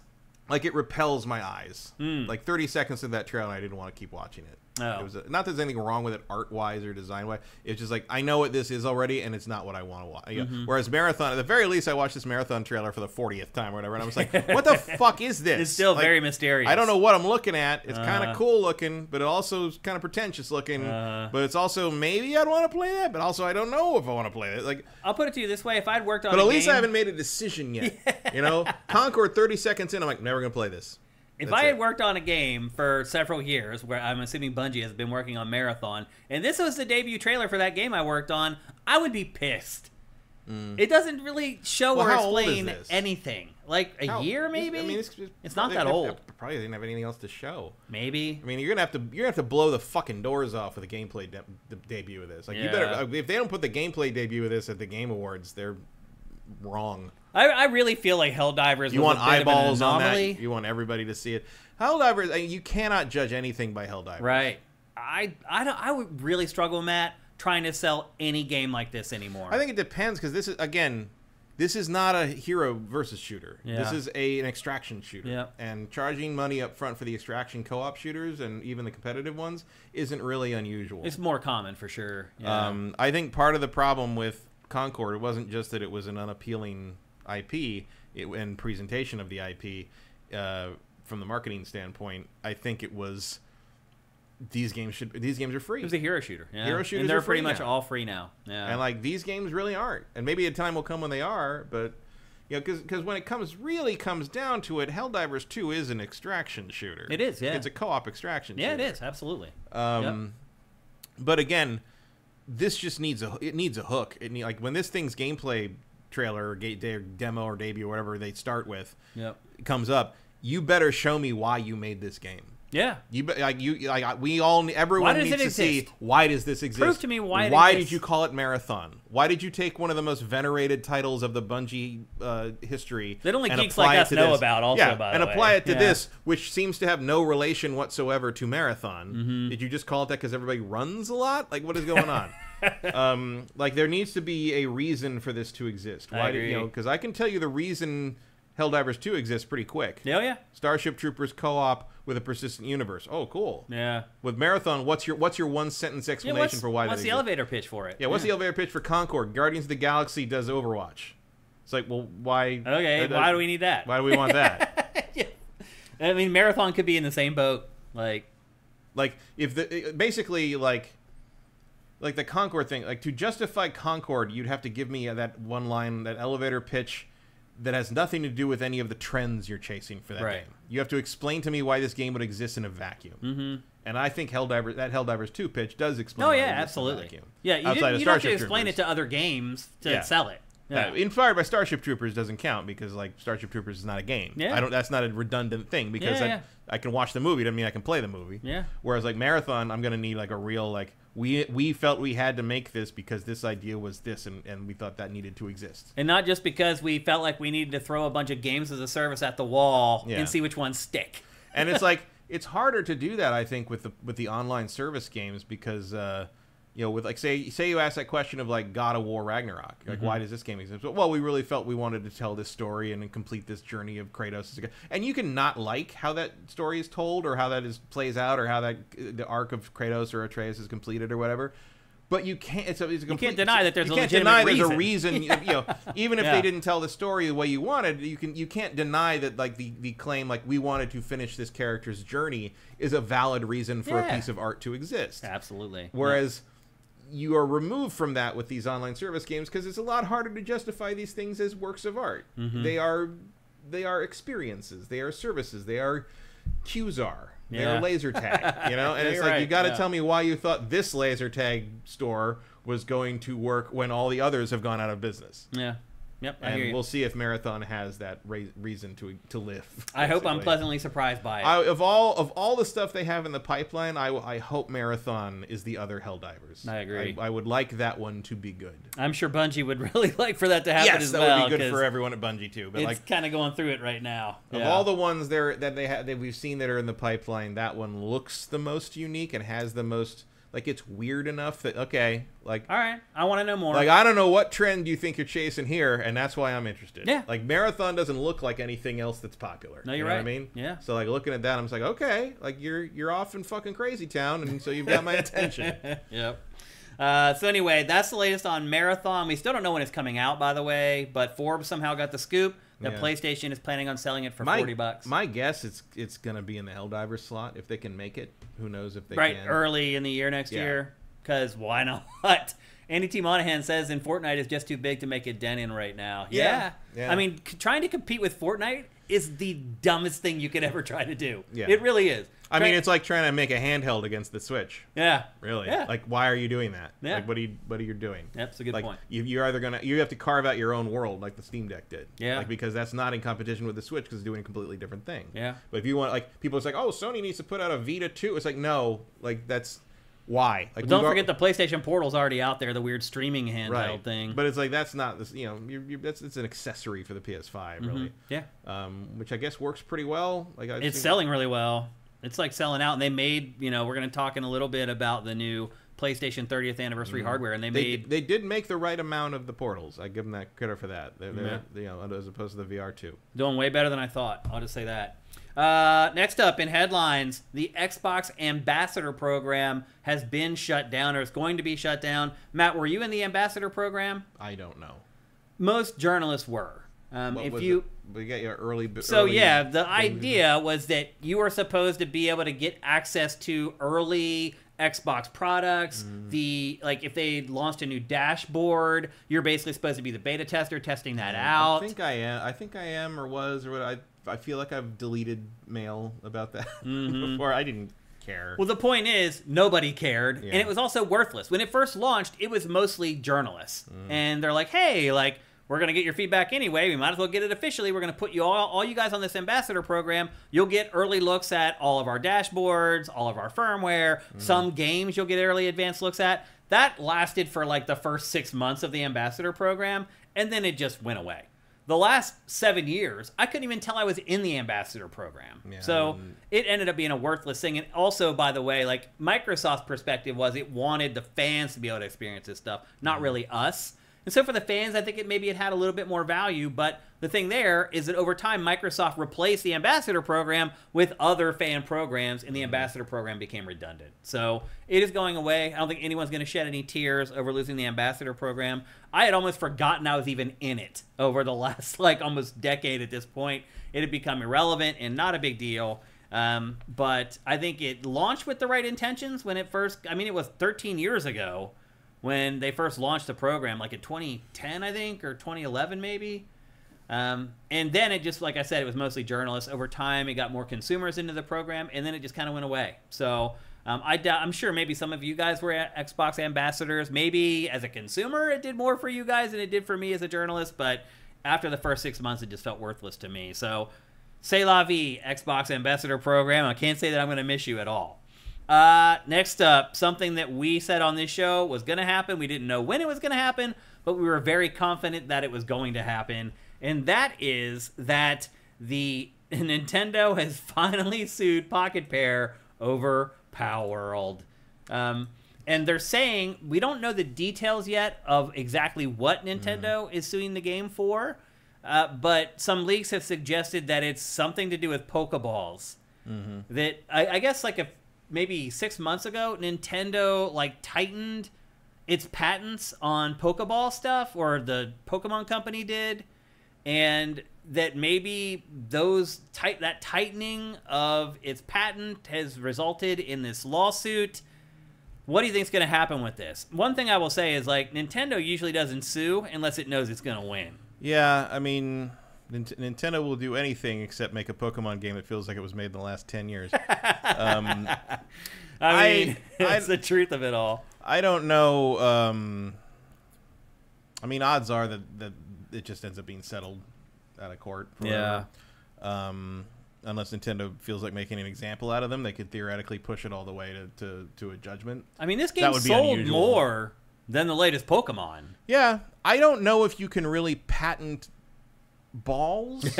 You would think like, you can't. Like, you can't patent gameplay mechanics. Right. Like, that's one of the key things. Is like that's why there could be Mario ripoffs back in the 2D platform. That's why there's 4,000 online shooters. That's why why there were so many Doom clones. You can't patent gameplay. Yeah. But if you can patent this doohickey that keeps creatures inside it. Yeah, that's more of a concept though. It's very hard to, and like, I guess you could probably go for it because you have patents as a toy, but they're not making toy. If they're making toys of whatever these orbs are, that'd be different. I think it's probably a pretty airtight case, but it's a pretty hard case to prove. I mean, if they're going in on that means they're in for the long haul. Like, I think maybe if you could take, like, the fact that the ball is okay, so it's a ball and you throw it, and the way I think that maybe the thing you really have some traction on is the way it bounces off the creature in Palworld and pops in the air and sucks them in just like a Pokeball. Like, that animation might be infringement of some kind. I mean, just watching his trailer, I mean, it is such a blatant Pokemon ripoff. It is, but there have been so many. But legally, why didn't they sue Digimon? No, you're right. Yeah. Like Digimon, if you're talking about monster designs, I mean, this is pretty more close in a couple of areas. But like, it's really close. But there have been a lot of Pokemon. This one just was successful. Yeah, that's what. I mean, that's why it's happening. Absolutely. This one was successful and does a couple of things better than Pokemon. More than a couple. It's just it's. I mean, Pocket Pair could have been way smarter with how it made this game. Like, it could have built it in a way and used the art in a way that Nintendo couldn't even have done anything. Like, I mean, there's messing around with Pokeballs. There's a little bit of this that feels like they were taunting them. Like, it feels like they wanted this to happen. Seriously. Maybe they were thinking, like, oh, we'll get a second win when Nintendo sues us and we'll sell another 10 million copies of the game. And that'll offset our legal fees defending ourselves. Or we'll pay for the settlement that we're going to ultimately offer Nintendo to try to keep this from going to court. Or we'll pitch Nintendo, why don't you let us make the next Pokemon game? Which, hey, would anyone complain about that? No. I wouldn't. If you handed the Pokemon Legends series to these guys, I would be pretty okay Would I rather have these guys make it or Game Freak? I'd rather have these guys make it. And in fact, if Nintendo were smart, it would just buy Pocket Pair. Yeah.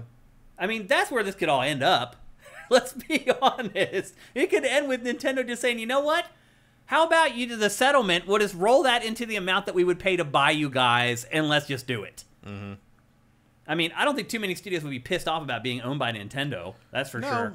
Especially these. I mean, they've already made their money off this thing. They could easily do that. But, I mean, just if you look at the spirit of, like, ripping stuff off, like, this, to me, is dirty. Like, it is literally just Pokemon. Like, a little bit, but it's also kind of like, well, if you're not going to do anything with it, then we will do something with it. Like, I kind of appreciate the audacity. Oh, I do too, for sure. I mean, I just like that they're trying to innovate in this space, because Nintendo will not. And it's interesting, like, going for the Pokeball thing is interesting, because I think your strongest infringement case here is the fact that it would be so easy for a consumer to think this is a Pokemon game. Like, that's because usually when you're proving an IP infringement, it's confusion in the marketplace. It's like someone who thought they were buying an official product could easily think that they were buying an official product, and it's not. Yeah. And I feel like you could make that argument for this game pretty well. Outside of the high-powered machine guns, but like, which is probably why they use those in the trailers so prominently, to set it apart, because you knew that wasn't Pokemon as soon as somebody whipped out an M16 or a chain gun. Like, but it's like, I don't know. Like, it's gonna be interesting to see how it pans out. Like, I guess you could argue some kind of artistic, but like, they don't seem to be going for like artistic like theft, like, because you could probably prove that some of these models are lifted straight out of the 3D Pokemon games. Like, it wouldn't surprise me. Retro Modern Gamer says, isn't this a Chinese company? China made, just say pound sand to Nintendo. No, this is actually a Japanese company. Yeah, they're Japanese. It's not Chinese. That's probably one of the reasons they got sued in the first place. Yeah, they don't have to worry about internal boundaries. Courts. The other thing you got to remember, you also got to wonder if the Japanese courts are going to dare side against Nintendo in the first place. Right. Well, the other thing you have to remember is when you're dealing with the courts and lawsuits and legalese is, like, a lot of times the lawyers won't go after the most obvious crime. They'll go after the crime they can easily prove. Like, I think you've seen some of that, I hate to say it, in some of, like, Donald Trump's court cases. Like, you look at what he's done, and you're like, oh, well, he should go to jail for that. But if you're the lawyer actually bringing the case, you're like, well, we might be able to prove that, but that's harder to prove. We're going to go for this lower-hanging fruit that we know we can prove to make sure that he's ultimately found guilty. Yeah, there's always the thing, it's like, you know, can I prove this in court? No. Do I know it's the link? Yes. Right. But it depends what you have the evidence for. There's also kind of the element of, like, sure, to us, you look at those sheep, and they look just like that, well, that Woolsey or whatever, that Pokemon is the sheep, right? Sheeple or whatever. Yeah. But do you want to put that in front of a judge that's never played a video game in his life, right, and hope that he agrees with you that those look like the same thing? Or is he going to be like, that just looks like how you'd make a cartoon sheep? Yeah, it looks like a cartoon critter to me. Yeah. They don't understand art style and nuance. And again, you're right. Like, that, when you're a lawyer, you have to consider that stuff. Like, what is the average juror or the average judge going to understand? And that's how you shape your case a lot of times. And so there are probably far more egregious things that have happened with Palworld, but Nintendo's going to go for what it knows it can most easily prove. And I guess its lawyers have decided that the Pokeball stuff is it. I think Vincent added a little bit of context here. I'm going to scroll up real quick. to this. Yeah, Vincent says, apparently it's the specific way that you throw a ball and catch a creature in Arceus that they patented, according to the people who did the digging. Yeah. And again, like, Nintendo's going to go look at its patents. It's going to say which ones are really strong, which ones do they most blatantly violate, and that's what Nintendo's going to go after in a court case. And that's what happens not just with this case, but all cases. The lawyers are like, okay, yeah, you did this other stuff that the average person would say is worse, but we're concerned about holding you accountable for what you've done, and this is an easier pathway for us to do that, and I think that's a little bit of what's happening here. So what do you think is going to happen with this, Matt? I mean, odds are it gets settled out of court. We never actually know what really happened. Yeah, and we don't know what this payment was or the settlement was. I do think that there's an outside chance that this ends in an acquisition. That Nintendo, after it starts the dialogue with this company, starts thinking... They could do worse. I mean, they've got something here. They'd probably need a lot of internal help making it run well, because it didn't really... Yeah. Technologically, it's not exactly the most solid piece of work. Neither are Game Freak's games. No, that's true. They're even worse. Saber says it's hard to speculate when we don't know how Japan's legal system works. You're right. That makes a big difference, too. Yeah, my extent of my knowledge of Japan's legal system is Ace Attorney. Yeah. And I am told almost equal parts it doesn't work like that, and it shockingly does work like that. So probably not clowns being surprise witnesses off the bench, but maybe not so, not a lot of 17-year-old lawyers, but also there's an element apparently in the Japanese justice system sometimes where if you're not guilty, why are you in court? Although I guess it's criminal proceedings rather than like infringement stuff. Yeah, but you never know. And it's Nintendo. I mean, Nintendo is real good at this. Yep. It's like I said when we started talking about this. They don't call them the ninjas for nothing. Yeah, Nintendo usually doesn't bring cases like this unless it knows it's going to win. Like 100% knows it's going to win. And Nintendo's lawyers are extremely smart, and they do know the Japanese legal system very well. So I do think ultimately Nintendo will probably win this case, and I agree with you. It'll probably result in they won't even try it.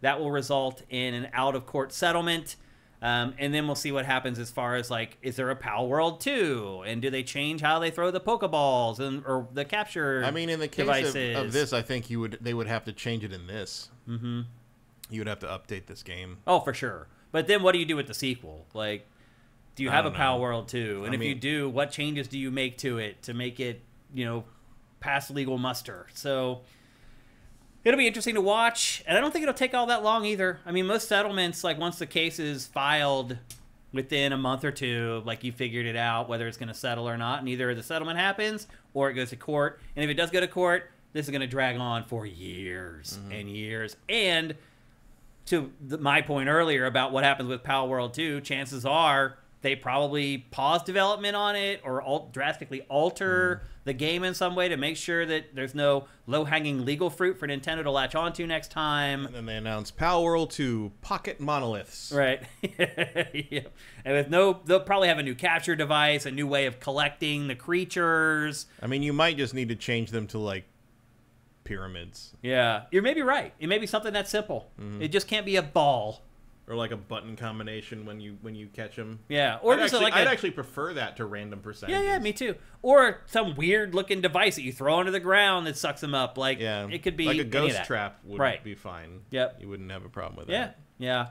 So anyway, the inevitable and what we predicted would happen has happened. Nintendo has sued Palworld. We'll see how it all shakes out. I generally think that this will be handled outside of court though, and we won't have a lot to worry about. The only reason it would go to full judgment would be if Nintendo won't accept a settlement. Right. And it's just like, no, we want you to be shown up we basically want to make an example out of you in public. So that other studios don't do the same thing. Which is possible. It is. Like, it doesn't feel like anyone else would really be this audacious in the first place. I mean, it's also already kind of made an example out of it. Yeah.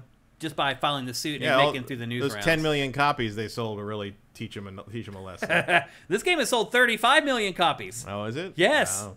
That's what I'm saying. It outsold the latest Pokemon. Maybe if you combine the two versions, maybe Pokemon outsold it. Maybe the Pokemon company can learn some things from this. Yeah, I hope so. There's a hunger for Pokemon games that feel like they were made this decade. Yeah. Try it sometime. Yeah, it might work. Because maybe if you put the two versions of the latest Pokemon together, it outsold Palworld, but it's close. Yeah.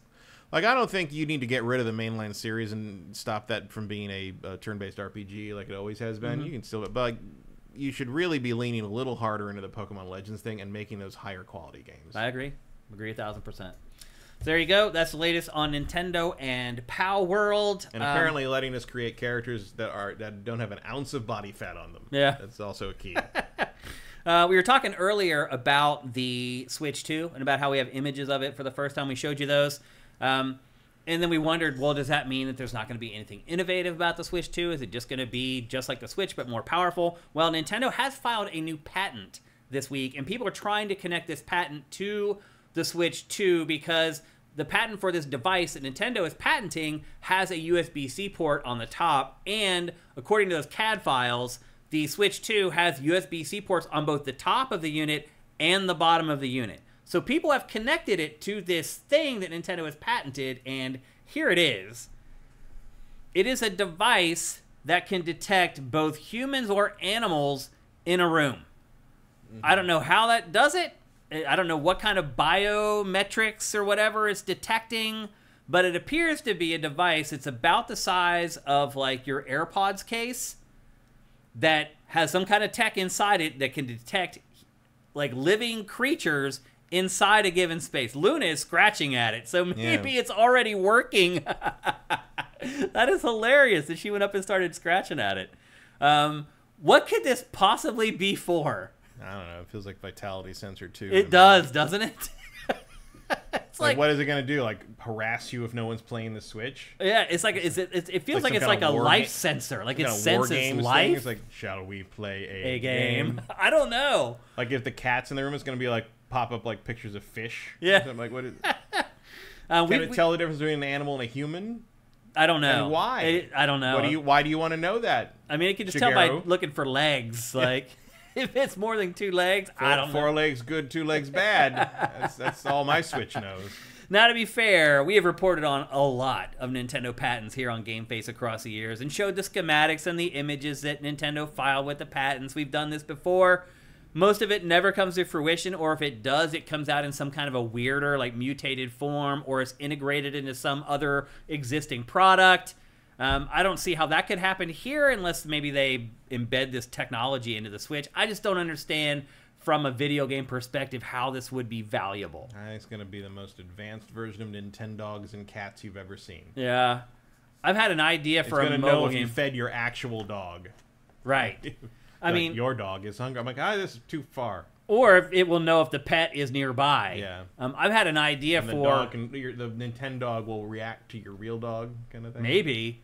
I've had an idea for a mobile game where you take a picture of your pet and the pet gets zapped into the game. But that's obviously completely different technology from this. This is some kind of a sensor that lets you know when a real animal is nearby. You could be right, Matt. It very well could be the technology driving the next entry in Nintendogs or Nintendcats. We haven't seen one of those in a while. It has been a long time. When was the last time a Nintendogs thing was released? Over a decade ago. Yeah, I mean, that was DS somewhere. Yeah. So that could be it. Was that the new 3DS launch, maybe? Around there? I don't remember, Matt. I don't think so. No. There was a Nintendo. No, you're right. There was a Nintendogs for 3DS. Because I remember the 3D. Mm-hmm. Or it was like a launch game or something. Yeah, I think you're right. So yeah, around the launch of 3DS, I would guess would be the last one, and that's been about 10 years now, I guess, at this point. So yeah, it's been a while. And as you know, Nintendo is always looking for technology to revive some of its IP and its franchises. This actually makes perfect sense. It would be some new kind of newfangled technology that could revive Nintendogs in some way. Because that is a big franchise. It was a smash hit for Nintendo that just disappeared. And Nintendo usually does not let that happen. If it has a hit franchise, it figures out a way to keep making those games one way or another. And it is just let Nintendogs die on the vine. So you're right. Maybe it could be something related to that. More likely, it's Nintendo technology that it wanted to protect. It doesn't want anyone else to steal it. And it will probably never do anything with it. That would be my guess anyway. But we'll see. Again, that's a newly filed patent. And to me, anything that was going to be in Switch probably would have been filed a year ago, 2 years ago, something like that. But we'll see. But we always like to share Nintendo's patents on this show because, let's be honest, most often Nintendo is the one driving innovation in the hardware space. So we like to put this stuff up here so you can do what Matt and I just did and kind of dream and think about what that technology, how it could apply to video games. I think it's kind of a fun exercise. So what ways could Nintendo intrude on your life with this? It's pretty much. I mean, that's what we were thinking about right then. Yep, that's what it was. So anyway, there you go. That is the latest Nintendo patent. Next up, Kingdom Hearts 4. Matt, I had completely forgotten that we got a trailer for Kingdom Hearts 4. Yeah, I'd completely forgotten about it. But we already have a trailer for Kingdom Hearts 4, and you're watching it right now. The lead developer on the franchise, Nomura, shared this week that the story in Kingdom Hearts 4 is going to move the story towards its conclusion because he's sick of this crap and he's ready to retire. Yeah, well, you were probably like 30 when you started these. So and now you're ready to retire. It's you were really 12 crazy. If you were 12 when Kingdom Hearts 1 came out, you're what? 35 now? Yeah. Yeah. And so I started thinking about this, and I'm like, okay, so the bottom line here is that Kingdom Hearts appears that it's going to be wrapping up and going away. And I was like, does that bother me in any way? And then I realized that I've been waiting like a decade to play each new game, and no! It doesn't bother me in any way. Well, I like that he said he looks up like YouTube videos about Kingdom Hearts lore because he doesn't remember all of it. Yeah, and I'm like, and he's the you one who wrote it. He is the writer. Yeah. If you wanted any more proof that they're just making this shit up as they go, he's looking at stuff that you guys write to remind him about what he wrote, which is just insane. So I guess they're coming around to wrapping this up somehow, probably in this game or the next one. Mm-hmm. Which good, like nobody needs this anymore. I mean, the other thing too is that like for him, like he probably won't work on another game. Yeah. I mean, this will probably be his last Kingdom Hearts game that he sees cross the finish line. Yeah, probably. I mean, I'm sure he could do other things if he wants to. Mm-hmm. But, I mean, I'm sure Square would let him do another Final Fantasy at some point. Probably, yeah. He obviously worked on the 7 remake stuff, just in terms of an art standpoint. Yeah. I mean, he really does. He did. He also said this week that the reason he makes his characters in Final Fantasy so attractive and pretty is because the people playing the games are ugly enough in real life already. Are you kidding me? He didn't phrase it that way, but he's basically like we're all ugly enough in real life anyway, so we might as well play as pretty people in video games. And I'm like, okay, that's certainly a way to phrase it. Yeah, well, won't ingratiate yourself with fans all that much, but okay. Well, I don't know. All the people I saw responding to that were like, yeah, I'm already ugly. I don't need to. I'd rather be attractive like Cloud. Oh wow, that makes me sad right. hearing that. I mean, it's weird to me also because like the main draw of how hot all the pretty boys were in the Final Fantasy games was mostly because of the female fan base. Right. Like that was where all that went. Yeah. But now he's finally honest. Like none of the boys I knew were playing the Final Fantasies because the guys were hot. Right. Yeah. It's like finally I get to be a weird twink with more hairspray than I've ever owned in my life. I mean, do the girls even find those guys attractive? Oh yeah. Really? Oh yeah. They're pretty boys. Oh yeah. Most women I know don't like guys like that. But you got to know more women. I guess. A huge chunk of those fan bases are that, especially Kingdom Hearts. Yeah. The Riku fan base alone. I mean, I'll be honest, Matt. If I get one more Kingdom Hearts, I'm good. Like, I don't need any more Kingdom I Hearts. really I didn't don't. even finish 3. I did, but like it was tough towards the end. I think Woody summed it up best in 3 when he told the guy in the organization robe, "I don't know what you're talking about, and I don't care." Yep. Easily the best line in Kingdom Hearts 3. I mean, that pretty much sums up my experience with Kingdom Hearts There is definitely in a sentence. I've tried. Like, I like the first one okay. I like the second one more. Birth by Sleep was pretty good. Like, the concept of it is cool. Like, I like the characters are cool. The idea of, like, this Disney crossover thing is nice. It's weird that they basically pulled completely away from the Square aspect, the crossover aspect of it. Like, there were no Final Fantasy characters, any Square characters in 3 at all. And, of course, what everybody's waiting to see is 4 going to have Star Wars and Marvel in it. Mm-hmm. Which I would be really surprised if it does, but... I would not. Really? I mean, Disney owns them. Yeah. And it's what everybody wants. Yeah. And as someone did point out, I was on Reset Era or Twitter, I don't remember which it was, but someone said, y'all can sit there and be skeptical and all, meh, meh, meh about this as much as you want, but the instant he lights up a lightsaber keyblade, you all are going to be right back in. And I'm like, you know what? You're probably They're right. That guy's right. That's all it's going to take. Like, the millennials are going to dive right back in as soon as he lights up that green lightsaber. Yeah. Or whatever he does in the Marvel universe. Because, like, also it feels like now that you've got that level of graphic fidelity, like, you could do those universes justice, and then what else are you going to do? I don't know. Inside Out, probably, because that's the biggest animated film of all time now. Which is crazy. You wonder how much room you have with that because of development lead. But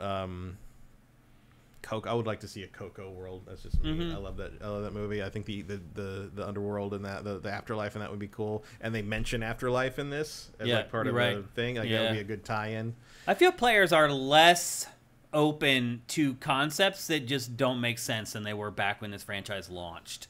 Somewhat. I feel like people need like legitimate reasons now why things are happening in video games. Back when this came out, you could just do whatever the hell you want. People are like, okay. So apparently one hint he gave was that one of the key things that 4 is addressing is literally the first line of Kingdom Hearts 1, where Sora says, "It's like, so like, is any of this real or not?"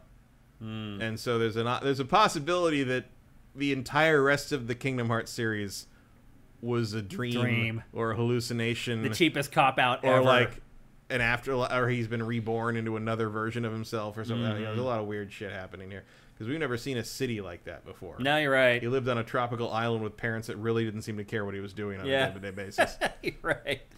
Yeah, it feels like people are a little more sticklers for stuff like that than they used to be as far as games are concerned, but maybe this is the one franchise they just give a pass to. I mean, you're always going to be able to like sell this franchise to the Disney adult realm and to the the people that will buy anything Nomura makes. Yeah. There's a built-in crowd for this, but I think you are running in.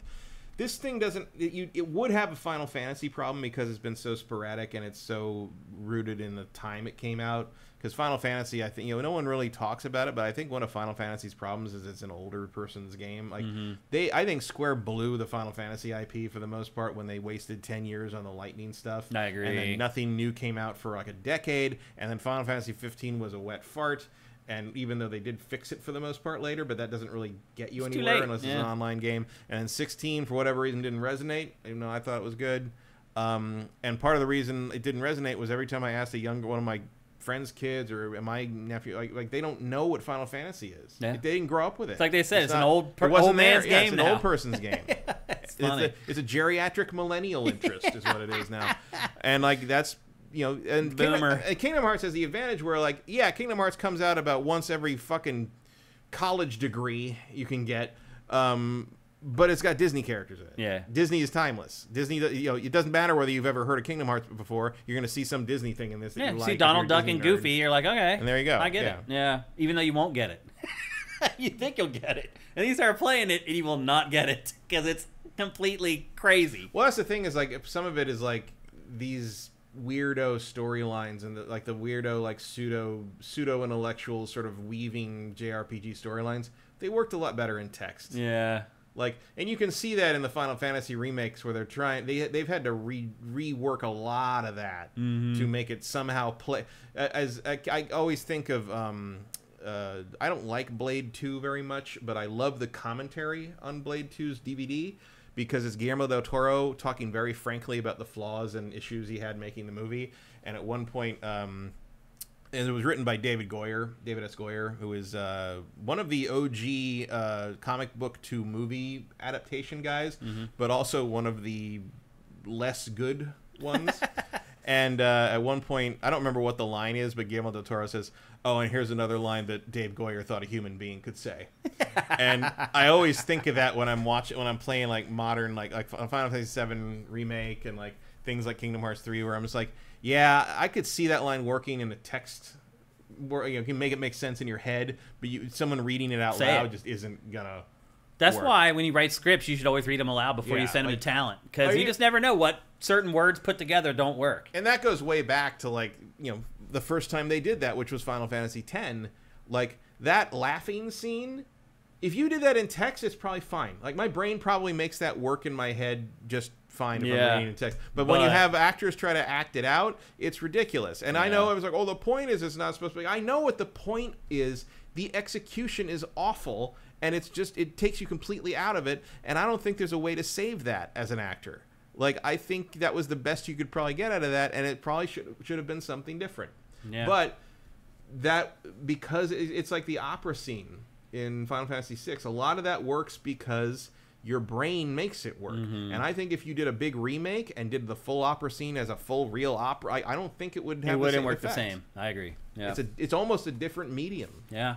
We still have no idea when Kingdom Hearts 4 is coming out. That is one thing that was never mentioned. There was in no all hint of to any of that. It's just like, oh, well, anybody? No. Okay. So, but maybe we'll get another trailer at the Game Awards. Maybe. They're talking about it. Yeah. Yeah, it might be just ready the fact to that show it's something. being brought up. Because remember, you've got a bunch of different stages of PR for this game, and one of them is showing the first Disney worlds that are in it. Because we haven't seen any Disney stuff at all in that trailer. Just that city scene. So as soon as you start teasing which Disney worlds are in, you've bought yourself 2 more years of buzz, basically. You're right. Until you need to show anything else. That's true. Yep. And then we're just about to wrap up. Headlines here, a couple more stories. The first one is just kind of a sentimental thing. We learned this week that Grandma Shirley has decided to retire. Are you familiar with her, Matt? I know of her. I've never watched any of her stuff. So she's 88 years old, and she is a Skyrim streamer, and she has been doing it for like over a decade. She has like over 1 million subscribers on YouTube, and she's been doing this for over a decade now. She's put out like 2,300 Skyrim videos. Yep. And just this week, she decided that she is going to retire. She is obviously YouTube's oldest YouTuber. And the reason she's retiring is because she hates YouTube. She's like, I have 1 million and some subscribers, and she's getting like 4,000 people to watch each video. And so she's 88. She's like, why am I worrying about this dumbass YouTube algorithm and trying to game the algorithm and using all these stupid best practices? She should pivot to hate grifting. Yes, seriously.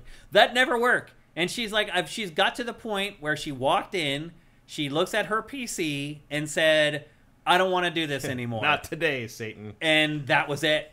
I mean, yeah, that's your right when you're 88, I think. Well, she's like, I'm not doing it for the money. Obviously, she's retired. She worked her whole life. She's like, I've been doing it for fun, and it's not fun anymore. Yeah. And so she's quitting. And so I just want to say to Grandma Shirley, congratulations on all your success, because it is really amazing what she did at her age to garner over 1 million followers on YouTube, and to do what she's done. Really, really amazing. And as aging games journalists like Matt and I, it's encouraging to see someone doing that well, almost to 90 years old. Oh, yeah. And we'll see her in Elder Scrolls 6. Yep. You think so? Is she? Did they say they're going to put her in the game? Yeah, they're going to put her in there. Okay, that's awesome. She'll be in there somewhere. But anyway, Grandma Shirley, here, cheers to you. Don't you fuckers kill her. Yeah. Like when the time comes, you gotta that'll be like some kind of speed run, right? Killing all the characters in all of Elder Scrolls 6 except for Grandma Shirley. Yeah. So anyway, I'm sure some of you guys have watched her stuff. It's like it's really awesome what she's been doing for the last decade. I think it really is inspiring for a lot of people, not just people like us who are older and have worked in the industry for a long time, but I think people who are young too. They're like, hey, I could do this, and I could do it until I'm like 90. I think that's pretty encouraging for someone who's thinking about maybe trying to do YouTube or become a YouTuber or do gaming YouTube or any of that kind of stuff. Or anything you want to do. Yeah, you're right. Literally anything you want to do. Samuel L. Jackson's breakout role was in Pulp Fiction. He was 42. That's true, man. Yeah. It's never too late. And I think Grandma Shirley definitely proved that. So congratulations to her, and I hope she enjoys what's left of her retirement now that she's actually going to retire instead of being on the YouTube grind. You can play Skyrim in peace. A grind, yeah. And, you know, I think another part, too, Matt, was that, like, she's been waiting for the Elder Scrolls 6. Yeah, I mean, that probably kept her going for a while with the idea of like, oh, I gotta hold out till Elder Scrolls 6. I mean, I bet she'll pop back up. Maybe she'll come back and do a stream when the game comes out or something. Just a little celebration. But it is disheartening that the fact that it's taken so damn long for the game to come out ended her streaming career. Just, I mean, Kingdom Hearts, Star Citizen, Elder Scrolls, Fallout 5, like so many games that so many fans of these properties are going to die before they get to play the next one because they take a decade or more to come out. It's like, I mean, I'm starting to think about it myself, Matt. I'm like, how much more time do I have? Like, am I going to be able to play? How many more Zeldas am I going to get to play? Mainline Zeldas, 2 or 3? Yeah, it depends how long they take. Which, on the schedule they're on now, 2 or 3 probably. Yeah, it depends. It's kind of crazy to think about. So we've gotten, what, 2 in the last 7 years? Yeah. Yeah. So I probably have more than that. Yeah. Elder Scrolls, Probably one or two. I mean, Todd Howard kind of admits that like he expects this to is be his dead. last one. He expects to be dead by the time 7 comes out. He's like, I'm going to retire after this one and do whatever we're going to do, and God knows when they're going to get 7 out. Yeah, so. yeah. It's interesting. Or to if think you about. even attempt 7 without him. Yeah. You know, I don't know if I'd want to try to make an Elder Scrolls game without Todd Howard. Yeah, I wouldn't. I know he gets a lot of shit, but like. No one else does that as well as they do, and he's the one leading that team. So it's got to be him in some way, right? I saw an ex-Bethesda developer kind of crapping on him a little bit this week, where he was saying, "Oh, he's the spokesperson because he's like the only person who doesn't look unattractive or some crap." Like, Nomura syndrome. Yes. Yeah, it wasn't like because he's our leader and he puts all the best stuff in the games. He's like because he's the only one who isn't ugly, basically. I was like, really? okay, all right. Because he always reminded me of Miles Silverberg from Murphy Brown. I feel like you could get a better That's great spokesperson than that. You would think. So anyway, if that's the reason. It feels to me like he knows his shit, and that's why he's Also, he was the head of the thing. Like he was there. Yeah. Like he earned that spot by being the veteran. Yeah. I would say. Yep. Well, Grandma Shirley, you don't know me. You've never met me, and you probably never will. But kudos to you. Here's a round of applause for you, Grandma Shirley. You inspired me. I'll put it to you that way. It makes me feel like, okay, like maybe this isn't all going to end. Like my entire life's career. She brings me some glimmer of hope. So kudos to you, Grandma Shirley. Emperor Dread says Todd's probably just the best bullshitter. And maybe. That's part of it, too. Maybe. It might be, Yeah. when you put out a trailer and then the game doesn't come out for another decade, you better be a good bullshitter. I mean, I've always believed that was not his decision. Yeah, I'm sure. Yeah. I don't think he was happy having to do that. I guarantee it. I guarantee that was not his idea. Because he knew how far. Oh, yeah, he does better than anyone that game wasn't coming out for forever. So anyway, there you go. Grandma Shirley hanging them up. And then our final story for headlines today is just a reminder, basically, that this week is Tokyo Game Show. It starts... 2019. Yeah. Well, the B-roll, obviously, with COVID and everything, it's been hard to get B-roll for Tokyo Game Show. But it is happening this week. Press days are like Thursday and Friday. Public days are Saturday and Sunday. I will say this. Both PlayStation and Xbox are at Tokyo Game Show, Matt. But they won't go to E3. It's like, what the hell, man? They're both there.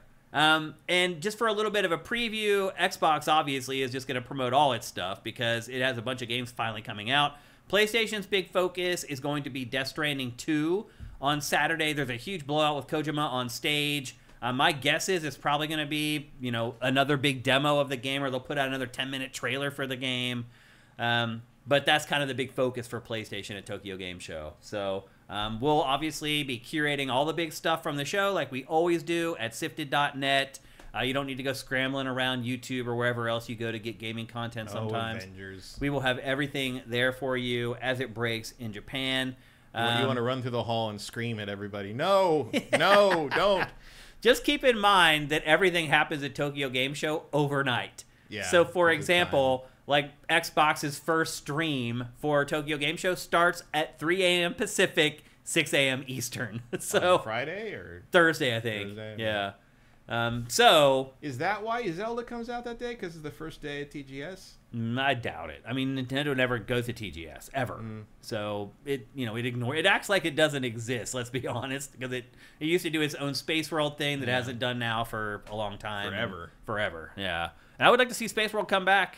That might get me to go back to Tokyo. Honestly, I would just love to go back. Period. But I'd like to go back, but I wouldn't go back in September. Yeah. Typhoon season. It's very humid and gross, and it is, but I mean, it's hard to find great weather periods for Tokyo, honestly. Spring. Yeah. Go for the cherry blossoms. Even then, it can get hot. It get hot, but I'd take hot over the the typhoon season. Like remember that time we got caught in the rain out in the middle, and we decided to we're fun. We're tough American men. We're gonna walk back to the hotel. We got back to the hotel. I couldn't have been more wet if I climbed out of a pool. Yeah. And we walked through the lobby, and all these Japanese businessmen are staring at us like we're just like sopping, like literally leaving like wet footprints through this hotel. Even the stuff inside my bag was wet. It soaked all the way through the bag, and it got the stuff inside the bag wet. Yeah, I totally remember that.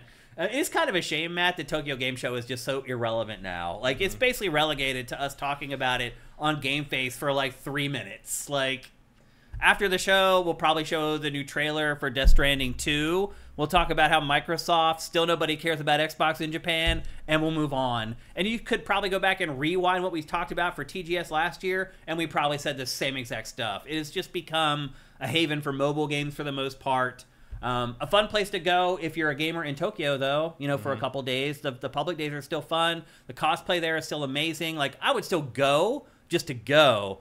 I would never pay to send people to go cover Tokyo Game Show again. We did that in 2012 at Game Trailers, and it was probably one of the biggest wastes of money we ever had editorially. Was that last year that we went to TGS. So I remember coming back on 2007 and just being like, I don't think we're coming back here again.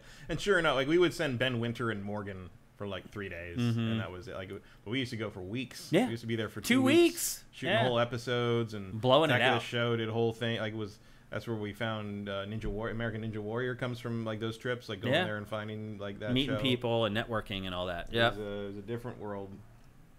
And now Tokyo Game Show has been relegated to just like a footnote. But and at one point, someone's like, I think Carson was sending me, it's like, go shoot the floor. I'm like, shoot what? There's nothing. It's just a bunch of mobile game kiosks. It's just a bunch of flip phones.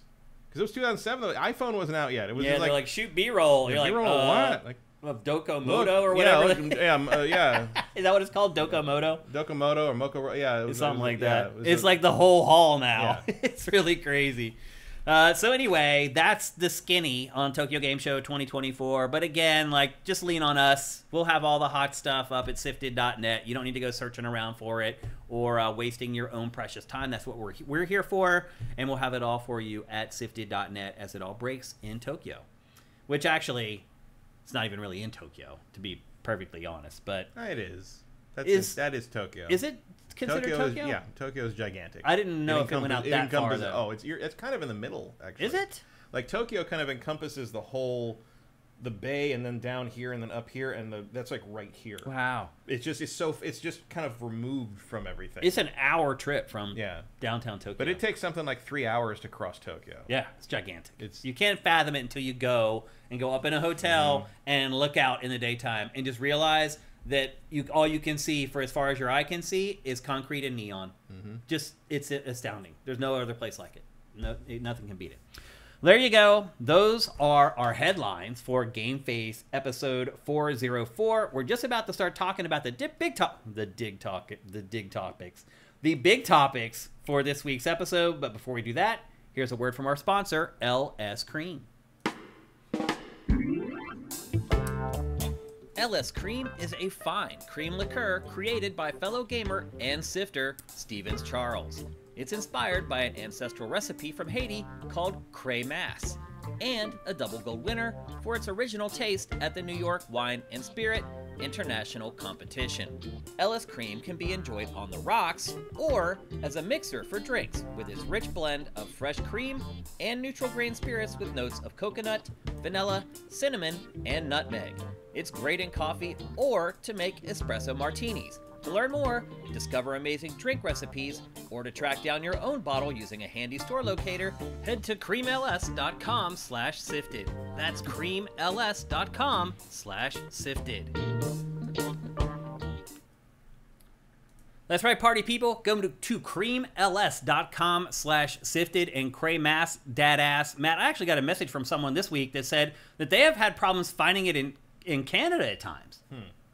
Yes, I don't know if maybe their Canadian distribution, they're still working on that as well. But here's the thing, if you can't find it locally, even in Canada, go to creamls.com/sifted, and there is a store locator there that you can use no matter where you live, and you can find the closest place to go pick it up. Or, worst case scenario, find a way to order it online and get it delivered to your doorstep. Again, go to creamls.com/sifted. Everything you need about LS Cream is right there. It's an awesome website. It's crazy functional. It's very intuitive. Head on over there, use it. Make sure you get yourself a bottle. Matt and I love LS Cream, and we know that you will too. I guarantee it. If you like alcohol, you're going to love LS Cream. I swear by it. And with that, it's time to get on with the big topics for GameFace 404. We're going to start out with more PlayStation hardware, Matt. So we get the PlayStation 5 Pro, and let's just be honest, the discussion around the PS5 Pro still has not died down. It is still, like, again, we curate content at SIFTD, and we see what everybody is publishing and reporting on. It comes into our admin and this big list. Every website still writing editorials about PlayStation 5 Pro, still doing podcasts about PlayStation 5 Pro. Now it has kind of switched to what we talked about last week. Okay, if this is the price of the PS5 Pro, what is the price of the PlayStation 6 going to be? It's just been this whole thing. And then in the midst of all that, PlayStation announces, in my opinion, maybe some of the coolest hardware I have ever seen. The 30th anniversary, which I also can't believe, Matt, that is the 30th anniversary of the PlayStation 1. Again, makes me feel really freaking old. In honor of that, PlayStation is releasing 30th anniversary hardware that is modeled and colored after the original PlayStation 1. I'll be honest, Matt, I was never a fan of how the PlayStation 1 looked. No. I didn't like the color schemes for it, but this, I'm all over it. I think this looks like shit. Oh, really? You don't like it? It's gray. It's the most boring thing I've ever fucking seen. Because it's just like the boring gray of the PS1. Like, interesting. Like, I get it. Like, you got to do it because that's what the PS1 looks like. But like, oh my god, this is the easiest pass. Wow. You're the first person I've heard that doesn't like it. I have very little nostalgia for the PS1. I don't either. I just said that. But for whatever reason, I think this stuff looks great. Nah, I think this looks pretty dumb. Wow. The control, like, the Edge controller looks okay because of the two-tone. Like, I don't mind that. But like the systems, I think look terrible. Wow. I mean, they look better than the white, but like I certainly wouldn't spend money on them. Interesting. I'm all over it. I think these look great. Like, I want one, like, really badly. And they're making both the PS5 Slim and the PS5 Pro in these colorways. And the PS5 Pro, they're only making like 12,300 units, each one of them individually numbered. Well, I won't worry about ever having one of those. You'll never get it. We'll never get it. Anybody watching this show will probably never get it.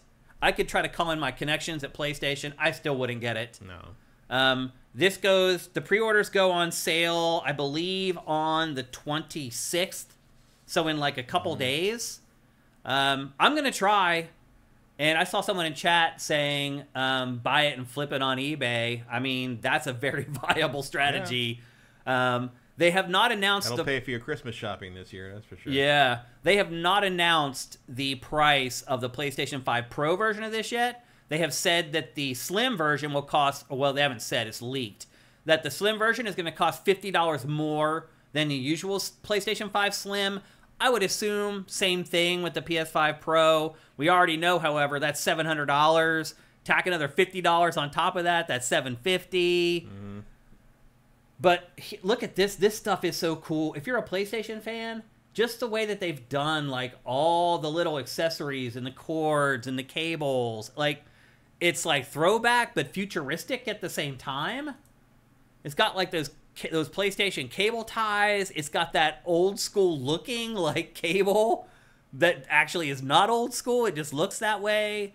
Like, I'm surprised. I mean, I can understand where some people may say that they don't like it that much, but to be repulsed by it, I'm pretty surprised. I saw this and I was like, ugh. Wow. It's just gray. Yeah. But it's got like the accents of the old PlayStation colors and obviously all the little details with like how they've printed the textures onto the controllers and everything. But it's just gray. Yeah. It's just like if I mean, I bought black shells for my PS5 base. Yeah, like I got if the PS2 one might be cool looking. That'd be black and blue and neon blue. No, that's a good point, actually. Yeah. But like this is whatever. Like, also, I will always associate the original PlayStation with like ruining things. Extending it sideways so it would work still. Flipping it upside down, and also I also mean like disrupting the industry to the point that it wasn't just Sega and Nintendo anymore, and it was all this weird, ugly 3D stuff all of a sudden. And like, I like the texture on the touchpad. I mean, there's all kinds of cool little details in this. Like, look, it's just every piece of it. I wonder what that feels like. Yeah. Well, I think it's so it creates a grip, basically. Sort of. So it has a little bit of a texture so your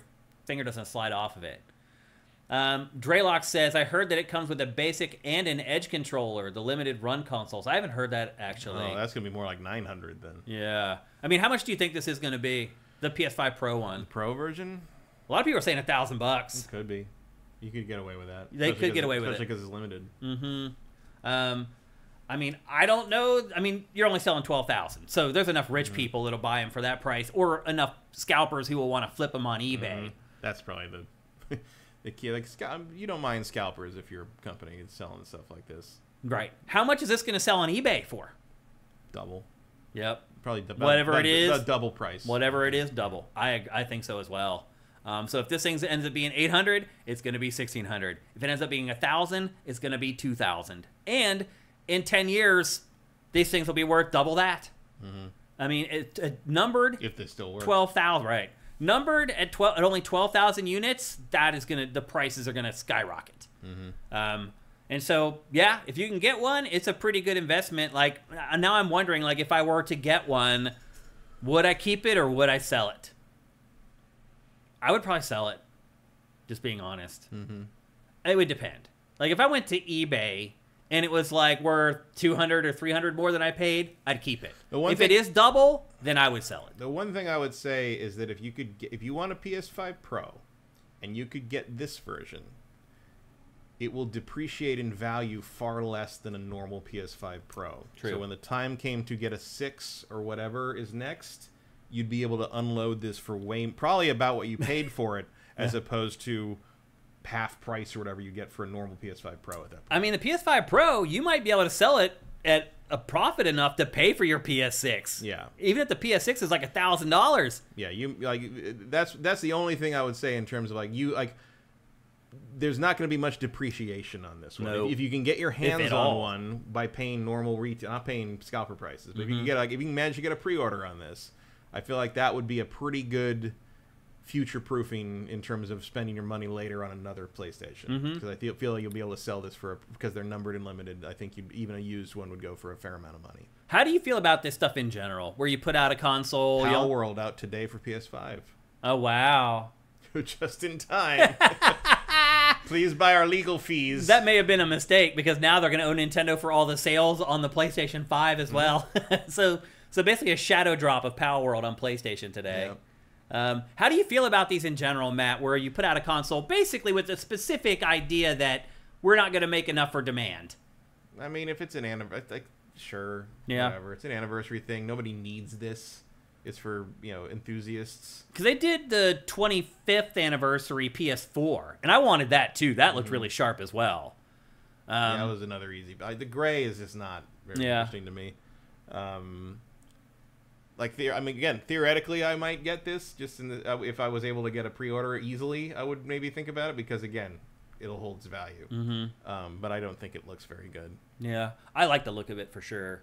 I think the design is good, but I just wish it was almost any other color except white. Yeah, see, I don't go for, colors. All my consoles are always either black or white. So gray to me, it's just a grayscale. It fits right in with, what I would normally buy anyway. So I'm not the guy that gets, the crazy Spider-Man console that's red with the stripes all over it. I think gray is a boring color. Yeah. I think gray is more boring than black. There are people who disagree with that, but I do not. Here's my big fear with this, Matt.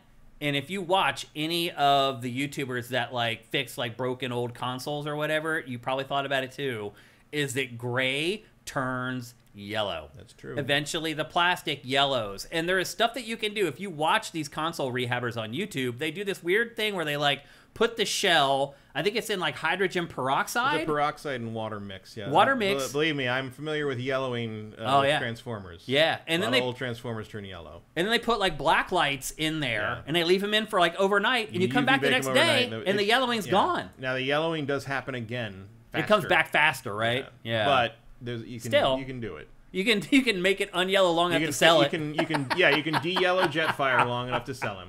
That's basically what you use it for. Jetfire and Ratchet, the G1 figures, they turn bright. I have my G1 Ratchet somewhere in that room. Yeah. It is like this color yellow. Yeah. It is horrifying. I pulled my Dreamcast out of the box, and my Dreamcast, Matt, has been in a box. Yeah, my Dreamcasts are pretty yellow. In pitch black. For years. Well, here's the thing. And it's still yellowed in pitch black. I think mine have yellowed more in storage. Interesting. So the Jetfire and the Ratchet, they were up on my shelf in the house I grew up in for years and years and years and years. And they were fine. They looked fine. Well, they looked older, but they were fine.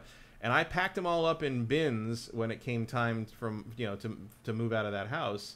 and they sat there for a while till I was able to get them and bring them. I went basically. They sat in storage for like 4 years in a storage locker up north until I got this house and went and got them, and I had somewhere to display them. I brought them all down, and I took them out of the bin. Those like the big Tupperware bin things. They'd all those things that could turn yellow had turned yellow. So I think it's partly just being in that enclosed space and off gassing the whole time it accelerates the yellow. Just my like, N64 the controller. Dreamcast had the same deal. It was in a storage bin, and when I pulled them out, they're both bright yellow now. Yeah, my N64 controller that I got with the system, which is actually worthless. The stick is literally like a rag. It's so weak, but that's all yellow now too. Yeah. Well, I remember mine didn't because I replaced that with a black one because I did that to mine both playing GoldenEye endlessly, and Mario Party killed that controller. Mario Kart too, with the power sliding going back and forth, it ate them up too.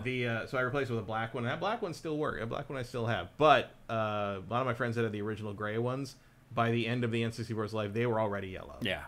So that is a concern for me with this.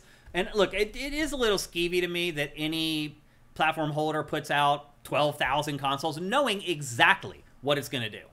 Like, it's no skin off their ass to, like, maybe jack up the price a couple $100 to get rid of some of the people who are just like, I just want one. And then, like, produce, like, 50,000 of them instead of 12,000 of them. Like, yeah, I mean, it's an anniversary special thing. It's fine, Yeah. you know. Sometimes you get things like that. I mean, there was, I think it was 20th anniversary of Transformers. They did they're commemorative pins and a messenger bag of all things, a reversible messenger bag, Autobot and Decepticon. They made 150 of each of them. And I got all 3 of them, and they weren't cheap, but now, like, they are so rare that most people don't even know they were made. wow. Which also means they're worth nothing because no one cares about them. No one wants to buy them. Yeah. You're right. You need somebody who wants to buy it at that price, or it's worth nothing. Yeah. Yeah. Because it's like, oh, look at this super rare thing. It's like, okay, I don't know what that is, so I have no desire for it, so it's actually not worth anything. Yeah. It's a problem. I think about that with a lot of my crazy rare Nintendo stuff. Also, I wonder it's probably pretty far down on the meta here, but it's like offering this super limited $1,000 PS5 Pro that evokes a lot of nostalgia and anniversary memories, but almost no one's gonna be able to get one because they're only making 12,000 of them.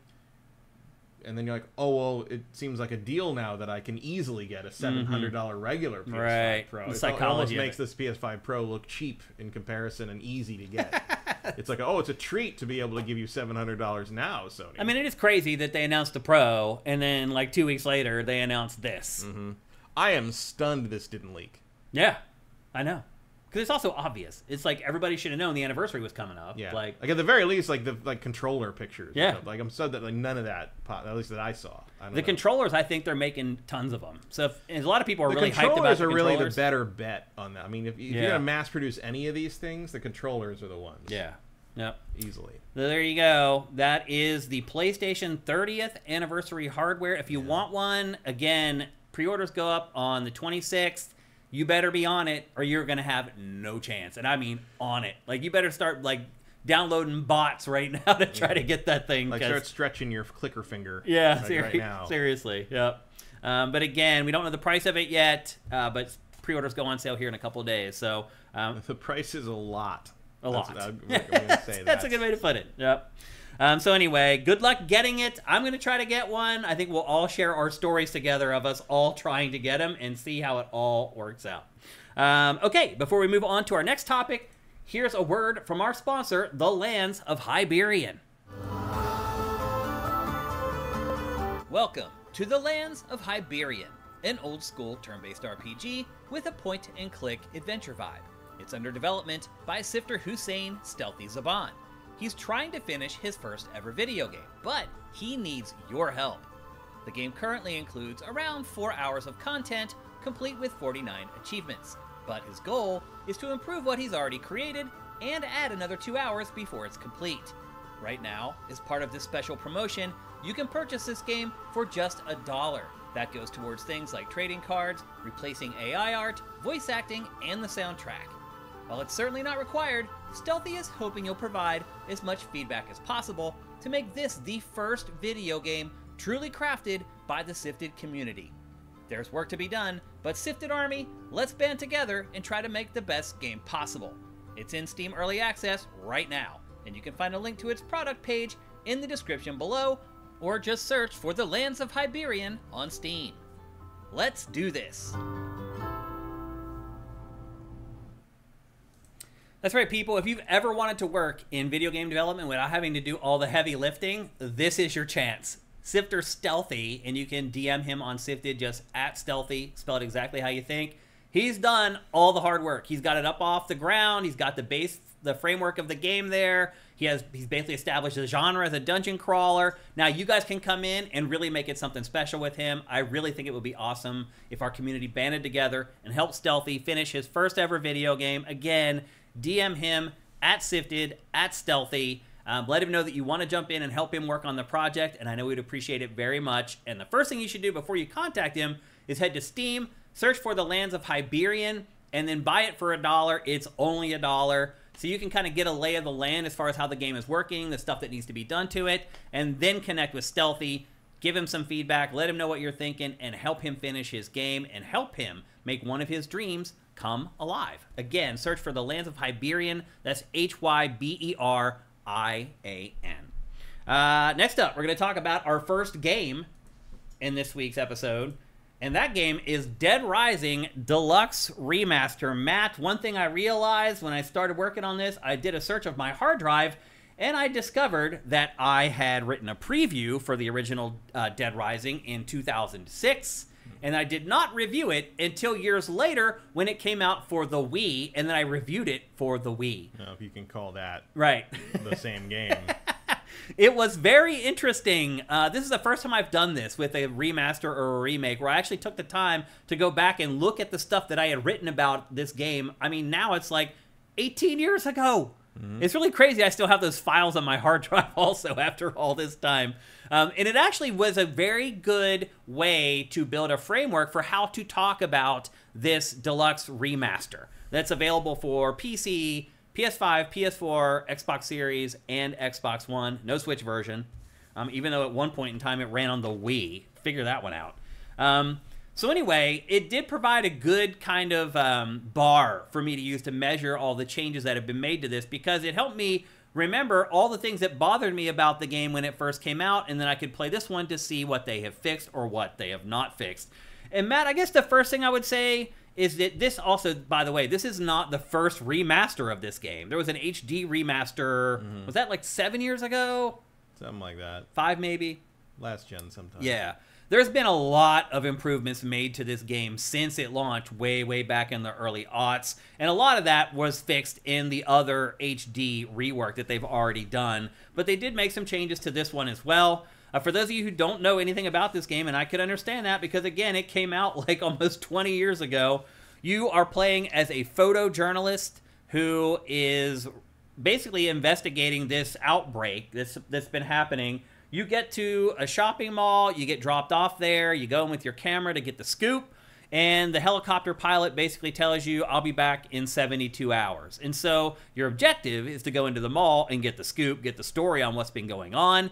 But once you get there, you realize that there are a bunch of other humans in there that are alive and trying to survive, and you join, essentially, you join the fight to try to help them all stay alive while still having to leave in 72 hours. The original game, the time constraints was a huge pain in the ass. One of the things that bothered me the most about the original game was the way the quests worked. Was you have main quests, and then basically your side quests in this are photo quests, and you're seeing some photo stuff right now. But once you get to the mall, all the side quests are photo related. So like one of the first people you meet, he's like, oh, I want you to take photos of me taking photos of the zombies or whatever. And you do like a little photo shoot with the guy, you get your shots or whatever. And the problem with the way the first game worked was everything is on a timer, and you will get your new main missions at a specific time of the day. And this version is like that as well. However, the problem with the original game was you really had to wait until that time to complete the missions. And so what it would do was it would encourage you to go out and do the side missions. So you'd look at your watch, you'd say, oh, the next main mission doesn't happen until 6 a.m. and it's only 3 a.m. and I have all these photo missions that I can complete. So what you would do is you would go and complete side missions until the clock hits 6 a.m. and you would go and pick up and go through the main mission. Well, this game gives you the option to speed up time. So it removes one of the biggest issues from the first game. And I'll be honest, I don't know if they did that with the earlier HD version either. Did you play that one, Matt? No, I didn't either. So I don't know. Maybe they did that with the earlier remaster, but all I know is I played the OG in the early aughts and now this, and that is a huge upgrade, a huge quality of life improvement from the original game that made a big impact with me. Other stuff that they've updated, you can shoot and move at the same time. You couldn't do that in the original. It's kind of like the similar metamorphosis that Resident Evil 4 went through with its different iterations as it went through the different Capcom's developers. They've done the same thing here. There's fixed aiming controls that they didn't have before. Also, I don't know if you remember in the original map, but they had the aiming on the wrong analog stick. Like if you played like a lot of first-person shooters, you had to kind of like retrain your brain to aim with the other stick. They fixed all that. It has a new modern control scheme that works exactly how you would expect it to in 2024. You can also move while listening to the radio. Remember, you used to have to listen to the radio transmissions. You have to stand still. Oh, yeah. And you would get attacked while you were doing that. You can now run around and do whatever you want while the radio costume. That's a choice. Yeah. Who the hell even knows what that is anymore? Not many people. But you can run around and get radio transmissions. Also, now everything is voiced. Everybody. Every NPC, every radio transmission. So there's a ton of new voice work in this as well. The Survivor AI has been improved. Matt, that was the biggest problem with the base game, the first game that came out in the early aughts. The survivors, a big part of this game is finding people who are in trouble out in the mall and then bringing them back to your safe house. And a lot of times, you have to run with those people like a mile or two because you're in like the other section of the mall. You have to run through that grass field that's in between the two sections of the mall. Trying to get them to follow you without getting killed was a nightmare. They say that they've improved it in this. I'll be honest with you, it is still annoying, really annoying, trying to get the people that you're rescuing around zombies. You can even clear out a path where there are no zombies, and they will still just run right into the enemy.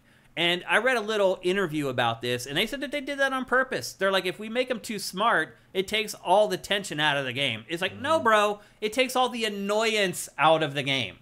Because a big part of why this game becomes difficult is the stupidity of the AI. Because they will just run into zombies. You have to constantly babysit them. Like, you click down the right stick to call the allies to you, and they kind of listen to it, but they don't really, like, I found it still to be really annoying. It may be improved a little bit. I think they should have improved it a lot more than they did, in all honesty. Obviously, the graphics and sound have got a huge overhaul. Even over the HD version from earlier. They've completely redone all the character models in the game. As I said, they redid pretty much all the voiceover, or they added voiceover in a lot of cases. All the zombie models have been completely redone. They've completely redone all the gore in the game. Now, look, it still isn't crazy. Like, it's not going to make you squeamish or all. It's very cartoony, the way the gore is done in this. And there's not, like, over-the-top stuff, like decapitations. Like, when they made this game, they made it thinking about the Japanese market in a lot of cases, so they really dialed down a lot of the violence for this, and they really have not bumped it back up for this. They've kind of kept it tasteful, I guess is the word I would use. Maybe not. But the gore that is in the game, they have improved it as well. Like, it does look a little bit better. It's not quite like it's like I laughed at it in the original version of this game. It's not funny anymore. It looks real enough that it's kind of lost its comedic charm in a lot of ways. So the photography is a big part of this. As I said, it's like all the side missions or photo missions. And like the photos are rated in categories. Like if you take a picture of someone being eaten, it's like horror or whatever. And in the old game, they had erotica, which was like you trying to take pictures like of cleavage or up girls' skirts or whatever. They've removed that. And they've actually removed the entire erotica category. However, it's still like when they show this girl every time they show her, they do a pan. From her feet all the way up her body, slow down at her boobs a little bit and get up to her face. So there's still a little bit of that old school video game vibe in this. Like, they haven't completely cleaned it up as you might expect for 2024, but they did try to do some things. I mean, that is from Frank's POV, and Frank is kind of a sleaze, so it kind of makes sense. Tracks. He does it every time. Like, every time they show her, they do the pan from the bottom up or whatever. Which I was kind of surprised that they added in there after they went the distance on the other stuff. And then, what other? I think that's pretty much it for all the improvements. And if, again, the Survivor AI, I struggle to call it an improvement. I don't know that it actually made the game better than it was before. I also mentioned, obviously a bunch of voice acting has been added. That's a lot. That's a big part of it. And then the other big thing is that I mentioned earlier is the ability to move time forward. So you're not sitting around waiting for a very specific time for the main missions to happen. You can actually take on the side missions that you want to instead of having to do it to fill the time before the next main mission happens. Monster Hunter, February 28th. February 28th for Monster Hunter. Okay. We're getting, for those of you who don't know, we're getting updates from the PlayStation State of Play right now as we're doing GameFace. So our chat is doing an awesome job of sharing what's happening or not happening, more like it seems, in the Sony State of Play right now. And then, I mean, I don't know, what else is there to say about this game? I mean, one thing I will say about it is that it does let you play the way that you want to. So the big thing about this game really is that everything is a weapon. You can pick up anything, a bowling ball, a shelving unit, a chair, or a normal weapon like a baseball bat, and there are guns in the game. But the guns in the game, forget it. Like you'll see eventually in this B-roll, there are so many zombies. That's the other thing that's really been upped with this new version, is how many zombies there are out in the mall now. Like there used to be like patches of them they'd force you to run through. Now it's pretty much populated everywhere. So you do get caught a lot more by zombies. You still have like the quick time things where if you do get caught, you can pound X or you can pound square and you can escape sometimes, but not always. But with the weapons being pretty much anything in the game, it lets you play it pretty much however you want. And you can get pretty creative and clever with it too. Like if you can pick up a bucket and you can put it on a zombie's head, and they'll just wander around aimlessly. They're not smart enough to like take the bucket off their head. So there is a sandbox element to this game, Matt, that is still great to this day. Like that I really enjoyed. However, there are some other things in this game that like they needed to fix that I had completely forgotten about that they didn't. So for example, this area here, this outdoor area that you're seeing right now that is between the malls, like eventually a bunch of yahoos in a pickup truck end up out there. Yeah, we all remember them. And they have a Gatling gun planted on the back. And the one thing I've discovered about this game that hasn't changed after all this time is that you can get caught in these weird loops. So, for example, this happened to me. I walk out of the mall, the dudes in the pickup truck are right there. And I have two people that I'm trying to escort back to the safe house. I just die. There's nothing I can do. As soon as I spawn, they mow me down with the chain gun. I spawn, they mow me down with the chain gun. I went through that loop, I don't know, 25 or 30 times, and I was like, okay, I'm going to try to run back in. So I tried to run back in. The first 10 times I tried to run back in, they shot me before I could run back into the mall. Finally, eventually, I get back into the mall. I'm like, okay, I'm going to go fill up on health. I go fill up on health. I come back out. They're right there again. I gave up. Quit playing it for the day. Put it away. Came back the next day. Booted it up, and this time, the guys in the pickup are like a mile away. And I was able to get through that whole outdoor area and get to the safe house. And like, this game just has stuff like that all the time. Like these random, like you tripped an autosave, and this is where you're going to respawn, and you are going to respawn in this terrible situation that you may not be able to get out of. There's a lot of that in this game, and eventually, Matt, is what made me stop playing the game. And we are kind of spoiled now. Like, we just don't normally deal with stuff like this in video games. And here's the funny part, Matt. Like, I went back and read my old review and my old preview from the early aughts, and I didn't complain about it all that much. About how you would respawn and get stuck in these weird situations, because that's how all games were back then. Now, again, we've been spoiled in a lot of cases. And, like, we don't have to deal with a lot of the contrivances and the annoyances of video games like this anymore. So they did a pretty good job of trying to like get this game up to scratch for 2024, but I guarantee you a lot of people who haven't been playing games as long are going to be like, what the F is this? You just get put in these weird situations like all the time.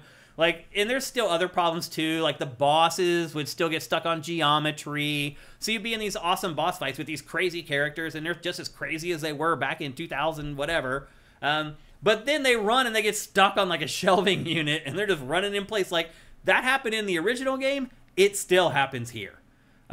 Costumes are a big part of the game. As you're seeing in the B-roll right now, you can walk up pretty much anywhere to any clothing rack and just immediately change your clothes. You saw earlier in the B-roll, you can go into the closet in the safe house and like You can save your costumes there. And while the costumes don't affect your abilities, because you do level up in this, which is also weird, Matt. Like, you get, like, the ability to, like, you know, do pretty much everything better in the game, but you have no control over it. So every time you level up, you just randomly get a stat increase in one of the categories. You don't control it. It doesn't matter what you did. It's just random, however it levels up or whatever.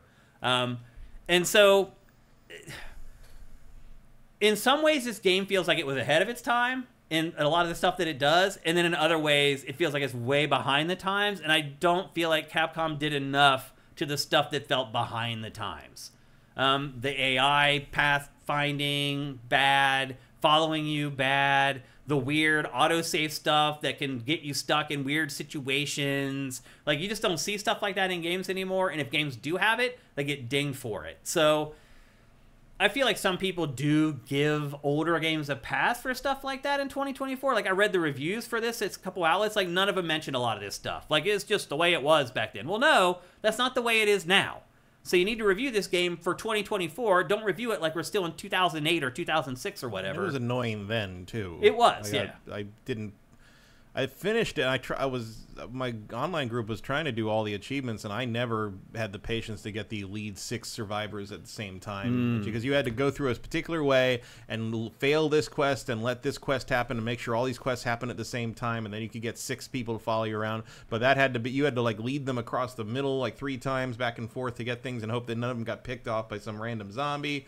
And it was just, and if you failed, like you had to duplicate the save on a fucking memory card because it auto saves everything. So if you had to like go back and keep duplicating saves, quit out of the game, load the game back up, like it would just took and like if it didn't work out, you were stuck and it would redo the whole thing again, and it sucked. Yeah. Then I will never play this game again. Yeah. Like, I have no interest in this remaster. I have no interest. I didn't have any interest in the HD version. Like, I played this. I played 2. I played a little bit of 3. I never need to play a Dead Rising game ever again. Yeah. I'm good. I will say, again, the quality of life improvements in this are noticeable. Like, being able to jump the time forward is a big deal. Being able to manipulate time at all in this is a big deal. Yeah.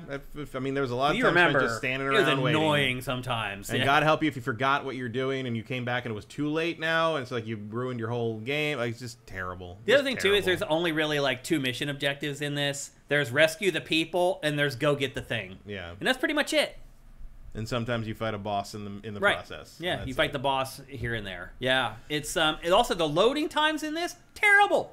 You've seen it in some of the B-roll. I've actually cut out the loading times a couple times in this B-roll, but it's bad. Loading times that long in 2024 also completely out of the question. So there's a lot about this game that still feels old, even though it's now been reworked 2 different times at this point. And my guess is this is the last time. I think Capcom got to a point where they're like, you know what?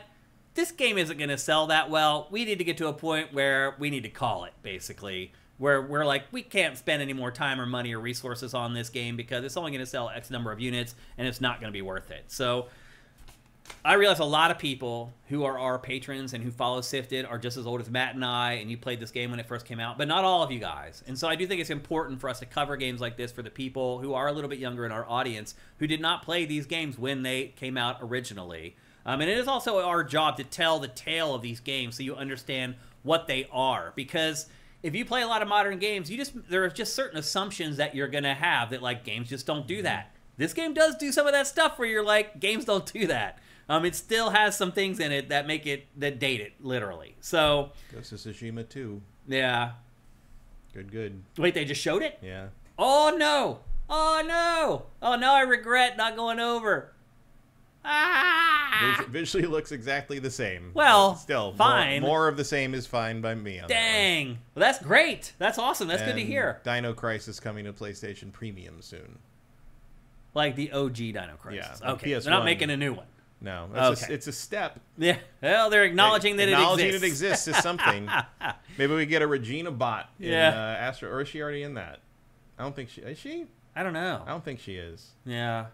Dino Crisis representation in Astrobot. Apparently they showed the Astrobot's new level, and it has it's Helldivers 2 bots was the addition. That's cool. That's cool.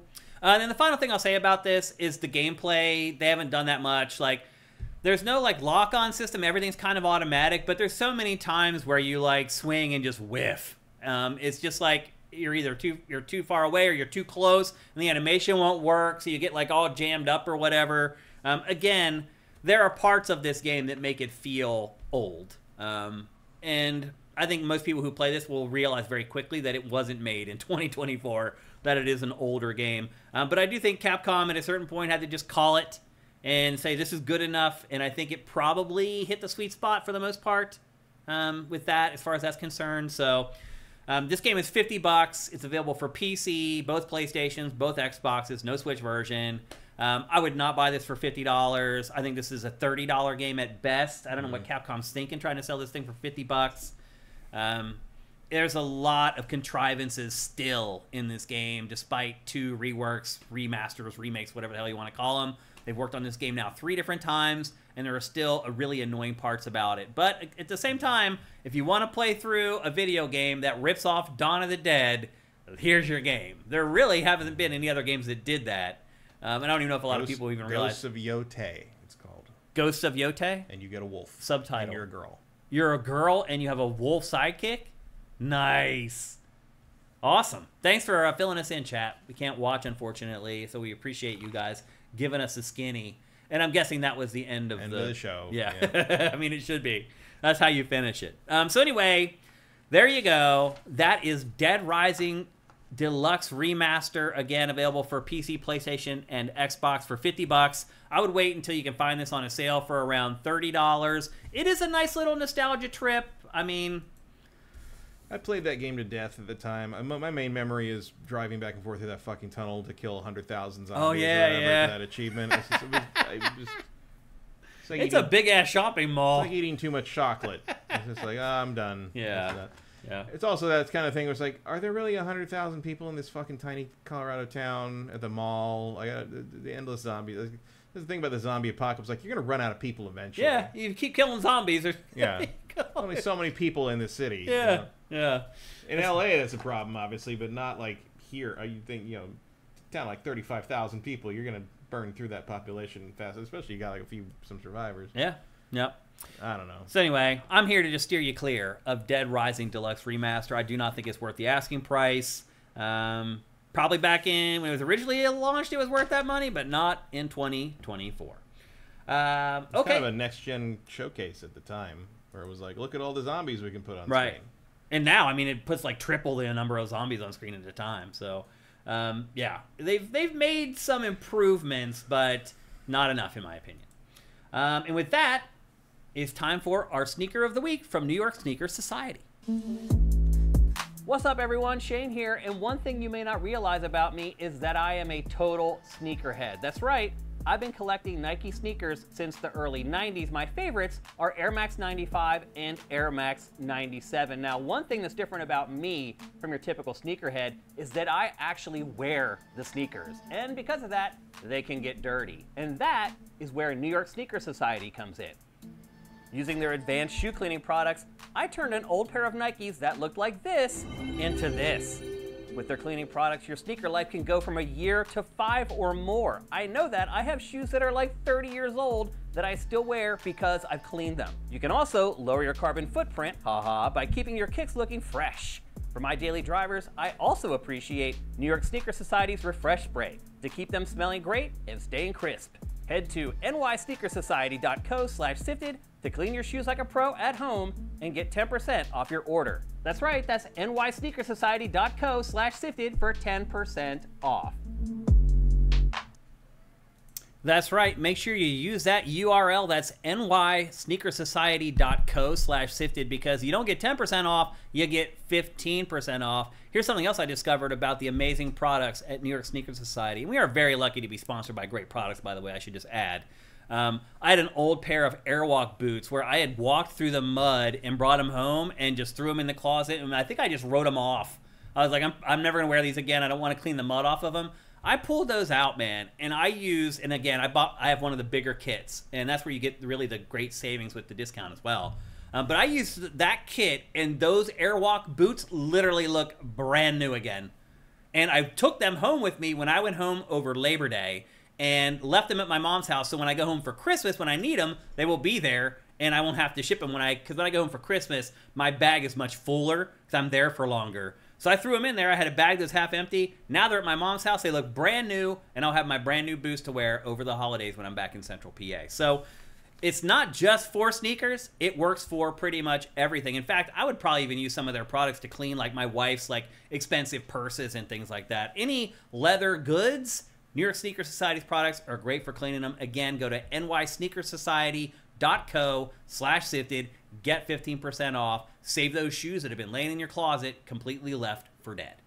And with this sponsorship, we like to talk about some of the smaller games on the site for the week. And this was a week for smaller games. There just weren't a lot of them, but there was one game that you guys latched onto, and the reason is because it has Sonic the Hedgehog DLC. And that is 2 Point Museum. It's so bizarre, Matt, how this weird franchise called 2 Point has become kind of like the industry-leading simulation franchise. Yeah, it's kind of like what happened with the Theme Blank No, you're right. series before. Yeah, so much so that Sega snatched the studio is called 2 Point Studio or whatever, and so it's named all its games after the studio. Sega bought the studio, and it makes 2 Point Museum, 2 Point Hospital, 2 Point Campus, like there's a college one. It is a whole franchise, and now that Sega owns it, they can start putting cool stuff into these games, and so DLC for this game is Sonic the Hedgehog stuff, and that seemed to have caught your eye. I'll be honest, like, the 2 Point games have caught your eye a long time ago. They have been pretty big traffic drivers on Sifted for quite a while. You guys have figured out that they make the best Sims in the industry right now, and you have latched onto it, and so did Sega. They decided to buy the company. So, 2 Point Museum, it is coming to PC, PS5, and Xbox Series. It launches March 4th, 2025. And here in just a second, you're going to start seeing some of the Sonic stuff. And I do wonder, too, if as its release date gets closer, if we start seeing more Sega stuff kind of becoming a part of this game. But this was easily the most watched indie trailer on Sifted.net this week. This is the one that you watch more than any other. It is 2 Point Museum, and again, it launches on March 4th, 2020. I don't think it's indie if Sega owns them anymore. Yeah, but so it's a good. I mean, technically you're right, but this is an indie game. Like they were an indie studio until Sega bought them for years. As long as you don't think indie means anything, I guess. Sure. Yeah, I mean, as long as you think indie means smaller, cheaper games. Yeah, which I don't. You don't. I do. Because, I think most because people that means Dave the Diver is an indie game, and it is not. Right. Well, because it's owned by Nexon or whatever. Yeah, and the Sega is not an indie publisher. This is, now they were indie games, but now they're Sega games. Yeah. But they still make the same games. Yeah. So the games themselves have not changed. No, but they are no longer independently funded, which means they are not indie games anymore. Meaning indie independent. Yep. So anyway, there you go. Go to nysneakersociety.co/sifted. Use that URL and get 15% off on your shoe cleaning needs. And with that, it's time for our last topic in today's show, and that is our review of the Plucky Squire. Matt, when I saw this game, I was like, that has Indie Game of the Year written all over it. It is a 2D, 3D hybrid that takes place inside a storybook. It looked incredibly creative, incredibly innovative. All that was left was the execution. And now that I've played it, what I've realized is that there are certain games that show very well at conventions. Because you mess around with the concept, it seems very innovative and new and creative, and you assume that that level of creativity can be sustained throughout the entirety of the game. The Plucky Squire, to me, is one of those games where I could see if I went to a convention, I'd be like, oh, that might be game of the show. It's definitely indie game of the show. But then you get the time to actually sit down and play it, and I wouldn't say it's not quite as impressive, but maybe it doesn't hold my attention as much as I thought it was going to throughout the entirety. That is how I would describe the Plucky Squire in general. I've really enjoyed it, and like I've gone through waves. So the first 2 hours with this game, I was like, this is exactly what I thought it was going to be. It's freaking mind-blowing. And then the next couple hours, it kind of settles into a groove, and I started feeling like I was doing the same stuff over and over again, and the game wasn't growing and changing as much as I wanted to. And then it kind of turns it on again towards like the last part of it. But I do wonder, a lot like the game we covered last week, the casting of Frank Stone, the average player is going to be able to kind of fight through that middle dip to get to the good part again. What was your experience playing the Plucky Squire? I think it's a really good idea for a game, and I hope they make it one day. Yeah. Because this is a multi-hour tutorial for the game concept they've made here. Yeah. This is like what they accomplish with it, but like I don't think they let you play for more than 5 minutes at a time in this game. It's constantly pulling you out to do. It's like it reminded me of Skyward Sword, where every time you boot it up, it tells you what a rupee is. Yeah. It's like I appreciate that you're trying to onboard people carefully, but at no point does the game just go. Does it just open up and go? It's constantly hand-holding you through everything. I found it incredibly boring. I think they tried to make it for kids and adults. They want adults to play it with their kids. But kids can figure this shit out. They can, yeah. Like they don't. I think they sold the younger people. They don't need you to hold your hand the whole time. Yeah. And like it's just over and over and over. It just takes control away from you and explains everything. Like more and more, it was like, okay, you're gonna pan through the whole area. I know exactly what I have to do, and now it's just a matter of doing it. Like there's no discovery. There's no puzzle solving. It's just like, oh, I see. It's like that thing where it's like, I know how to get through this. I just have to wait for the literal time to pass that it takes me to do it in the game, and that is the most boring kind of puzzle. Yeah, the puzzle. So there's kind of two types of gameplay in this. There's hack and slash, which is very simple. You do get new abilities every once in a while. You actually get more abilities than you would ever need to succeed in most of these. You could make it through this whole game with just the hack of the sword, pretty much. Like I would say, you need to throw the sword. Throwing the sword is all you need. Yeah, and everything else is just like extra nice to have. Yeah. The other thing I thought was weird was like for all the tutorials for all the puzzle solving and traversal and everything, when you get into these weird one-off little mini games, they don't explain anything. They don't tell you what button you need to press. They don't tell you what. It's like, why don't you explain how Punch Out works if you're so worried about how no one knowing how fucking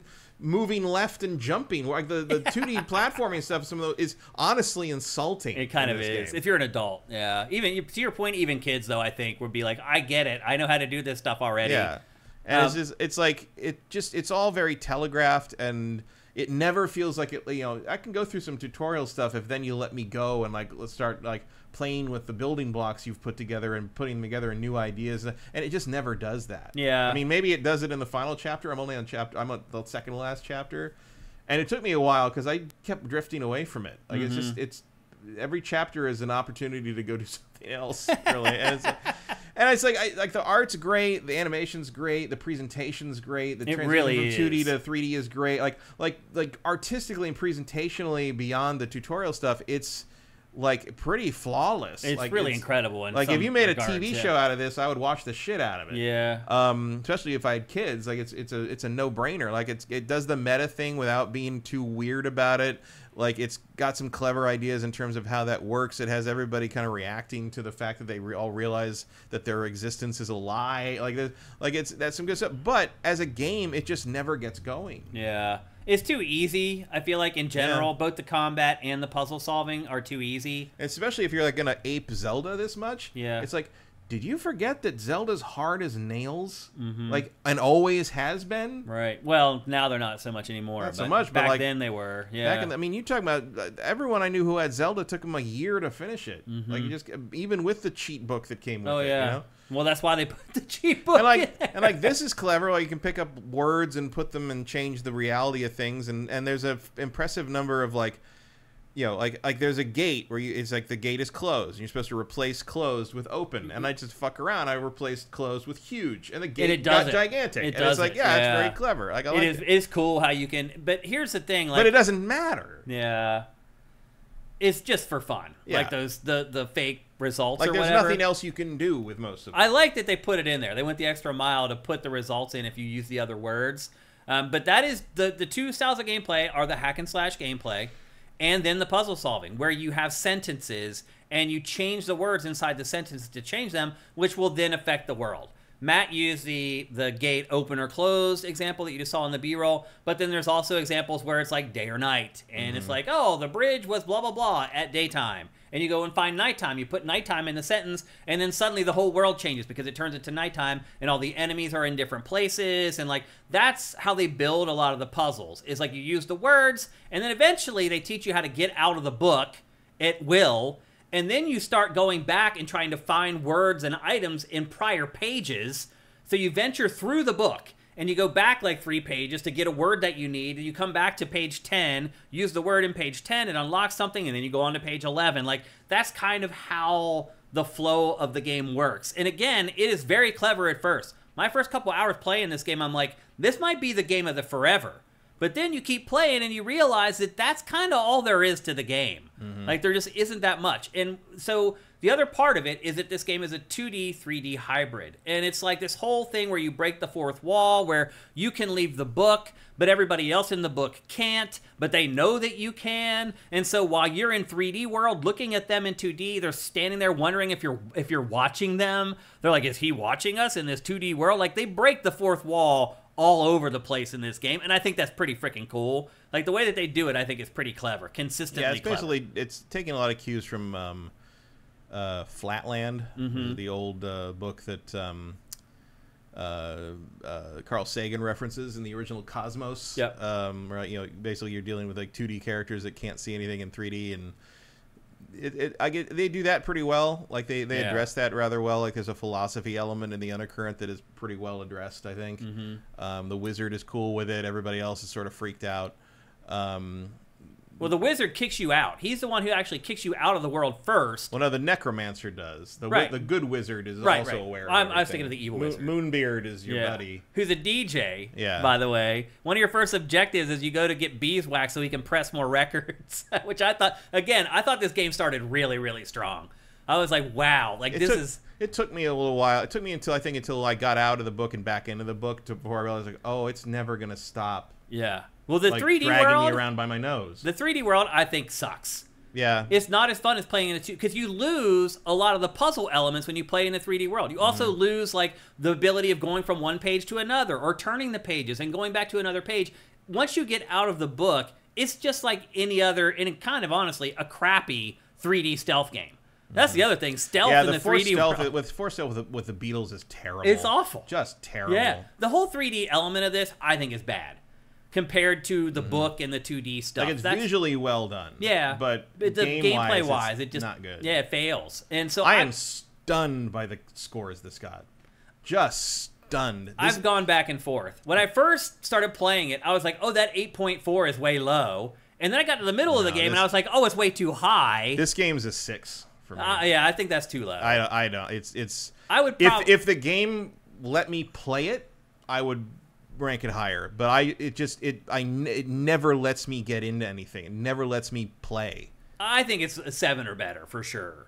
But I will say this: the 8.4, I am thankful for having this game on my fantasy team. Oh, like, yeah, which is nonsense. Like, I got an extra point at least from the critics on this over what I would have given the game, and usually it's not. That's not the case. No, I actually don't think. I mean, aesthetically, I think they nailed it, but as a game, I don't think this is very good. Yeah, it's $40. I thought it was less than or that. $30. I thought it was 30. Yeah. Or 25. I definitely didn't pay that much for it. I think it's $30. And it was discounted because it's, Steam first week or whatever. You can always get. I actually, you know how I got this? I got it on PlayStation Network because I upgraded to the next level of PlayStation Plus, and it only cost me $17. And this game is for free on the next tier. So I paid $17 for it. Basically, now I just have to remember to cancel the upgraded PlayStation Plus subscription before they charge me $140 for it when it turns over. But I got this game for $17. You can probably do it the same thing as well. Swanland is saying free if you have PlayStation Plus Premium. That's what I'm talking about. And I had to spend... it was basically a prorated amount to get to the end of the year. And for me, it ended up being $17. So for that, this game was way worth it. For $30, I think it's close. Like, I don't know. I've played this 8 hours at this point, maybe, feels like. I feel like I've kind of got my entertainment value out of it. And again, I do like to try to reward developers who are trying things that are new. And this game is undoubtedly trying stuff that's new. So I like to reward developers to encourage them to keep trying new stuff, even if they don't always nail it. So I wouldn't be too averse to paying $30 for this game if you're watching the B-roll and you listen to what Matt and I are saying and it sounds intriguing. I do think that there are enough new ideas in this that you experience that you haven't experienced in other games. I think I'd be ready for the frustration that none of the new ideas are realized to the point that their potential is used. They don't evolve at all. No. What they show you at the beginning, when they show them for the first time, exactly what you're going to see for the rest of the end, game. yeah. And that is my big problem. Like, you do get new attacks, so you get a spin attack, and there's a merchant where you can go to upgrade all that stuff. But again, once you learn how to throw the sword, which is like the second ability you get, you don't really need anything else. You just don't. Yeah, and it never, the perspective idea is cool, like what they're doing here. But this is just moving a block to jump up on a ledge. Yeah. And almost all the 3D puzzles are like that. It's either terrible for stealth or like the most rudimentary, like my first Zelda puzzles you've ever seen. Again, I think the 3D part of this game lets the game down big time. I enjoyed the 2D, the book-based stuff a lot more. It's way more clever, way more creative. But again, it all feels like the first hour of a game. It never opens up. It never gets going. It never takes what it's taught you here. Like this, it never builds on things. You're gonna knock down a whole lot more dice, but you're never gonna do anything else. It's the same thing. You do it over and over. Yeah. Yeah. It's never different. And it is creative how it jumps from the 3D to the 2D, and like you see there, I'm stepping on that switch, and it's lowering like. And the art team should be congratulated because it's always very clear what the 2D is trying to get you to do versus what the 3D is trying to get you to do. I mean, part of that's because it's so handholdy. But also, there's an easily a version where that screen you were just on, you don't understand that what you're looking at is a wall, and it makes sense. But it's just I wish at some point it trusted me to know that it made sense. Right. Yeah. Like there's just at no point does it feel like it can take the training wheels off and let me play it. It does, and again, it doesn't really build on itself either. It doesn't build skills in the early going that are rudimentary later on. Those are still the core skills later on in the game. And the combat upgrades don't really matter because they can't. Because it's so easy. It's so easy, but also because you can buy them at will. So they don't know what order you're going to get anything except the sword throw, which you have to buy first. Yeah. And so they don't know if you're going to have the jump stab attack at any point. Or they don't know if you're going to have the spin attack at any given point. So nothing can use that as a puzzle element. No, you're right. Like Zelda at least knows what upgrades you have when you have them. So there's points where you need to do the spin attack. There's points when you need to use the hook shot. But the game makes that your choice when to upgrade that if you ever even upgrade them, because you may not be able to find enough light bulbs to afford it. Yeah. And so they kind of hamstring their own puzzle design by not forcing your upgrades to be uniform. Right. No, you're right. And I don't understand why you'd make that choice either. I think that the sequel to this could be a Game of the Year. Oh, sure, yeah. Level game. Like I said, make the actual game this time. Because they have the core concepts there that are very creative and very unique. Like, you're seeing me manipulating the book here. You've never done this in a game before. Ever. This has never happened before. So they do have something. Well, it kind of did it in Myst, but not to this degree. Yeah. I mean, definitely not to this degree. So there's a base here of something that could be very special. I would count on maybe the Plucky Squire 2 maybe be in that game. It's just not quite there yet. To Matt's point, the game part of this game is not quite up to scratch. The concepts, the ideas, all there. Crazy creative, really innovative. It will make you smile a few times as you play it. But when the rubber hits the road and you have to actually spend the hours playing through the game, it does eventually become very repetitive, and it doesn't build on itself, and you don't feel like you're consistently learning and experiencing new things as you play through the game, and that's where I feel like it falls flat. So I feel fortunate that it is on my fantasy team, and I got an 8.4 for it. If I got a 7, I would have been I get it. So I'm fortunate for that, and I guess in some ways my ideas of this is really innovative, so it'll probably get a bump, actually did pay off. It did work out that way. I just thought the base score would be higher. I really thought this was one of those games that had a chance to score in the 9s or whatever. Definitely no way this is in. No, I think if it actually was a game, it would. Yeah. If they had actually if they trusted the audience and really obviously you got to explain something like this well enough that you're sure, because it is a new idea. Yeah. But after that, you build on what came before, and you really create some stuff that is kind of you do the braid thing. Right. By the end of Braid, you're fucking doing stuff that you couldn't have imagined before the beginning of that game. And this, you're doing the same stuff that you were doing at the beginning. Yeah, I hear you. And Braid has that thing where the Braid really builds all that stuff out of the same 4 elements the whole time. They just take it further and further and further, and this never takes it further. And Bushy Wookie says, it looks like a whole bunch of high-quality art design has been wasted here. Yeah. It wasn't wasted. I mean, there's going to probably be another one, and they'll bring back the art style. But at the very least, the game isn't as good as the art. No, that's completely accurate. Yep, 100%. So anyway, there you go. That's the Plucky Squire. It is available for everything. It's available for PC, both PlayStations, both Xboxes, and it's available for Switch. If you're the type of player who really appreciates new ideas and concepts, I do think it's worth the $30.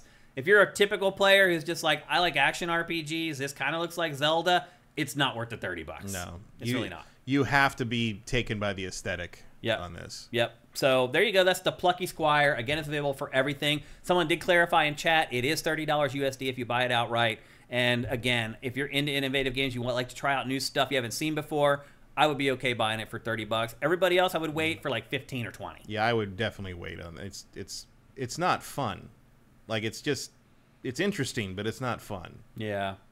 I had it's flashes so of fun. easy. Yeah, followed by flashes of boredom. I can imagine the version of this game that is fun. Yeah. But it's not this. Yep. It's probably the sequel. And I hope they do make a sequel to this. I really hope that they do, because I think it really could be something special once they kind of figured out. Like, there's a lot of work that went into just the aesthetic of this game. Yeah. And figuring out the mechanics of how the book was going to work and how the prose works with the how you make the story work with the idea of the storybook. The other thing we left out is that like the actual plot of this is that this is a boy's bedroom, and he is a prodigy, and he is an author, and he, if he does things correctly, will become like god tier like book creator. There's a very weird like Avengers Endgame element to this, where it's like if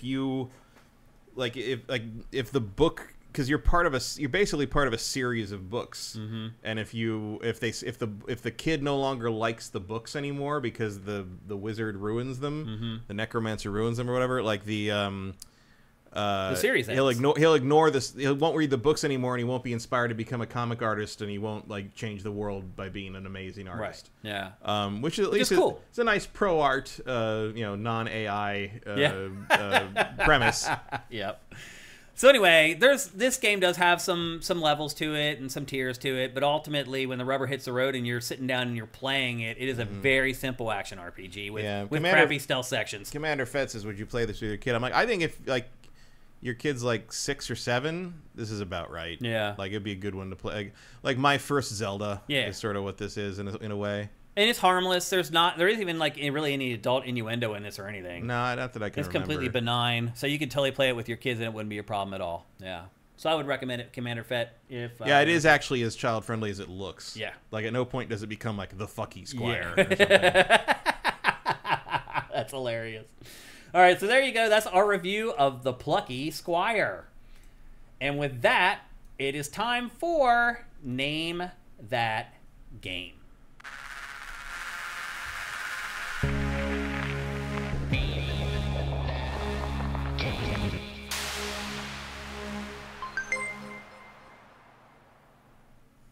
That's right. Welcome to Name That Game, where I show you 5 screenshots of a video game, and you try to guess the name of the game before Matt Keil. A couple things before we get going. If you have won this year, do not play. You can only win once every calendar year. Don't play and win and take it away from somebody else who could win. If you don't play PC games, please do not play. If you win, you get a free PC game, and I don't want to just give it to somebody who's either going to sell it or just give it away or whatever. Actually, if you want to give it away, I'm cool with that. Just make sure that the person you're giving it to plays PC games, and they're going to play it. And then finally, the chat goes on to slow mode, which means you can only put one chat in every 60 seconds. So don't just start guessing a bunch of random game titles hoping you get it right. You're going to get it wrong, and then you're going to know it. You're going to see the third screenshot and be like, I know that! And you're going to go to type it, and the chat's going to say, sorry, you were just spamming. So anyway, make sure you only guess when you have an educated guess.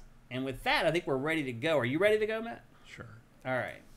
So this is last week's Name That Game because we didn't get to it last week. So I didn't have to put one together for this episode. I just let it ride. And my guess is at the very least, you will get it with the 4th image. Guaranteed. But anyway, here we go. Are you guys ready for Name That Game? Here's the first image in 3, 2, 1. Whoops. Go. And as always, just a ground texture for the first image. No Mitchell Ness, it's not the Plucky Squire. That's Matt's sequel title. Rage, no. Red Faction Gorilla, no, Yeah, but that was that's a actually good gonna be guess. my guess. That's a Red really good Faction. guess. Yeah. Fallout 4, no. That's another good guess. Mad Max, no. Another good guess.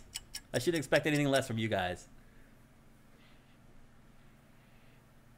Again, it's tough. The ground texture, it seems like people either know it or they don't.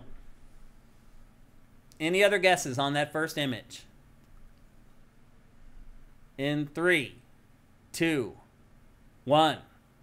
Okay, here comes the second image. In 3, 2, 1. Go. Mass Effect Andromeda. No, that's a good guess, though. Metal Gear Solid 5, no. Starfield, no. Somebody could get it from this, actually. We'll see. Yep, they sure did. Not Sir barely beat Arbiter Zack. It is Returnal. Good job. Yep, I realized those little white things were going to give it away. As soon as when I do these sometimes, it's like my eyes are a little bleary. I don't get to see every detail. As soon as I saw those little white things, I was like, someone's going to get it. And sure enough, Not Cirque did. Funny, I almost played Returnal on PC this week. Oh, really? And if I had, I bet I would have known that. You mentioned it earlier in the show. And I was going to, later on, if people weren't getting it, I was going to say, Matt mentioned the name of the game earlier on in the show. Not Sir, congratulations, man. I'll give you another round of applause. You are quite the supporter, man. You have been around for a really long time. As I always say, it's great to see one of our OGs win. Name that game. And you're one of them. And Emperor Dread, still not Body Harvest. I promise you one day it will be Body Harvest. And watch, someone else will get it. Yeah. That's the funny part. One day he's not here. Seriously. Okay. If there ever comes a time when Shane comes up with a weird excuse to not name that game, it's because Emperor Dread's not here and it's Body Harvest. Probably. Yep. Let's see. Before we go, don't forget that we are supported 100% at patreon.com/sifted. That's SIFTD. If you're watching this on YouTube, man, you people are really our best hope to expand our patron base. You guys obviously love what we're doing. It would be really awesome if you guys could step up and head to patreon.com/sifted and give us a pledge there. For just $4 a month, you get all our content early. You get this show 4 days early. You get Pachter Factor a week early. You get all our other content at least 3 days early. Again, a lot of other Patreons are starting to chop down on those exclusivity periods. We are not. We are definitely giving our patrons their money's worth. You get a nice little delay before everybody else gets our content. We'd really appreciate it if you could do that. That would be awesome. Again, go to patreon.com/sifted. If you don't got any money, you can help us out with Twitch Prime. Again, if you're watching this on YouTube, go down below right now. Read the instructions if you haven't done it before. Hook it up. It takes a couple minutes to hook it up. And then after that, literally 3 seconds to give us a free $2.50 every month through Amazon Prime. You do have to be a Prime subscriber. Most of you are.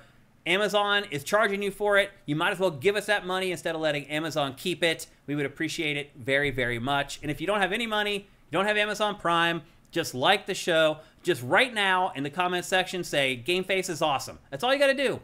Like it, leave a comment. It helps us in the algorithm. It is making a difference. Our show views have been going up for the last month plus since you guys started leaving those random stupid comments. It doesn't matter what they say. You can just say Shane sucks. I'm totally fine with that. If it bumps us up in the algorithm, I don't care what you say about me.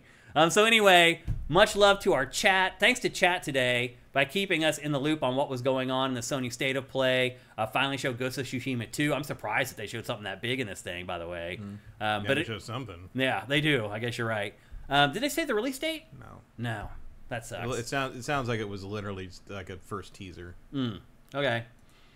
That wasn't supposed to happen. Yeah. But anyway, thanks to everybody in our chat. You guys asked great questions. Congratulations to Not Surf for winning Name That Game. Don't forget, you can DM me on Sifted or anywhere else, Not Surf, and I'll get you your game. Thanks to all you guys in our chat for, they're just saying 2025. That's not a release date. Yeah, that's not a date. Yeah, it's a year at least. And we'll see if it makes it in 2025. I mean, what else have they got? It should, yeah. So we'll see. But thanks to all of you guys. Thanks to our patrons who are already helping us financially with both Twitch Prime and at our Patreon. We appreciate all you guys. Much love. Have yourselves a great week full of awesome games. GameFace is up and out.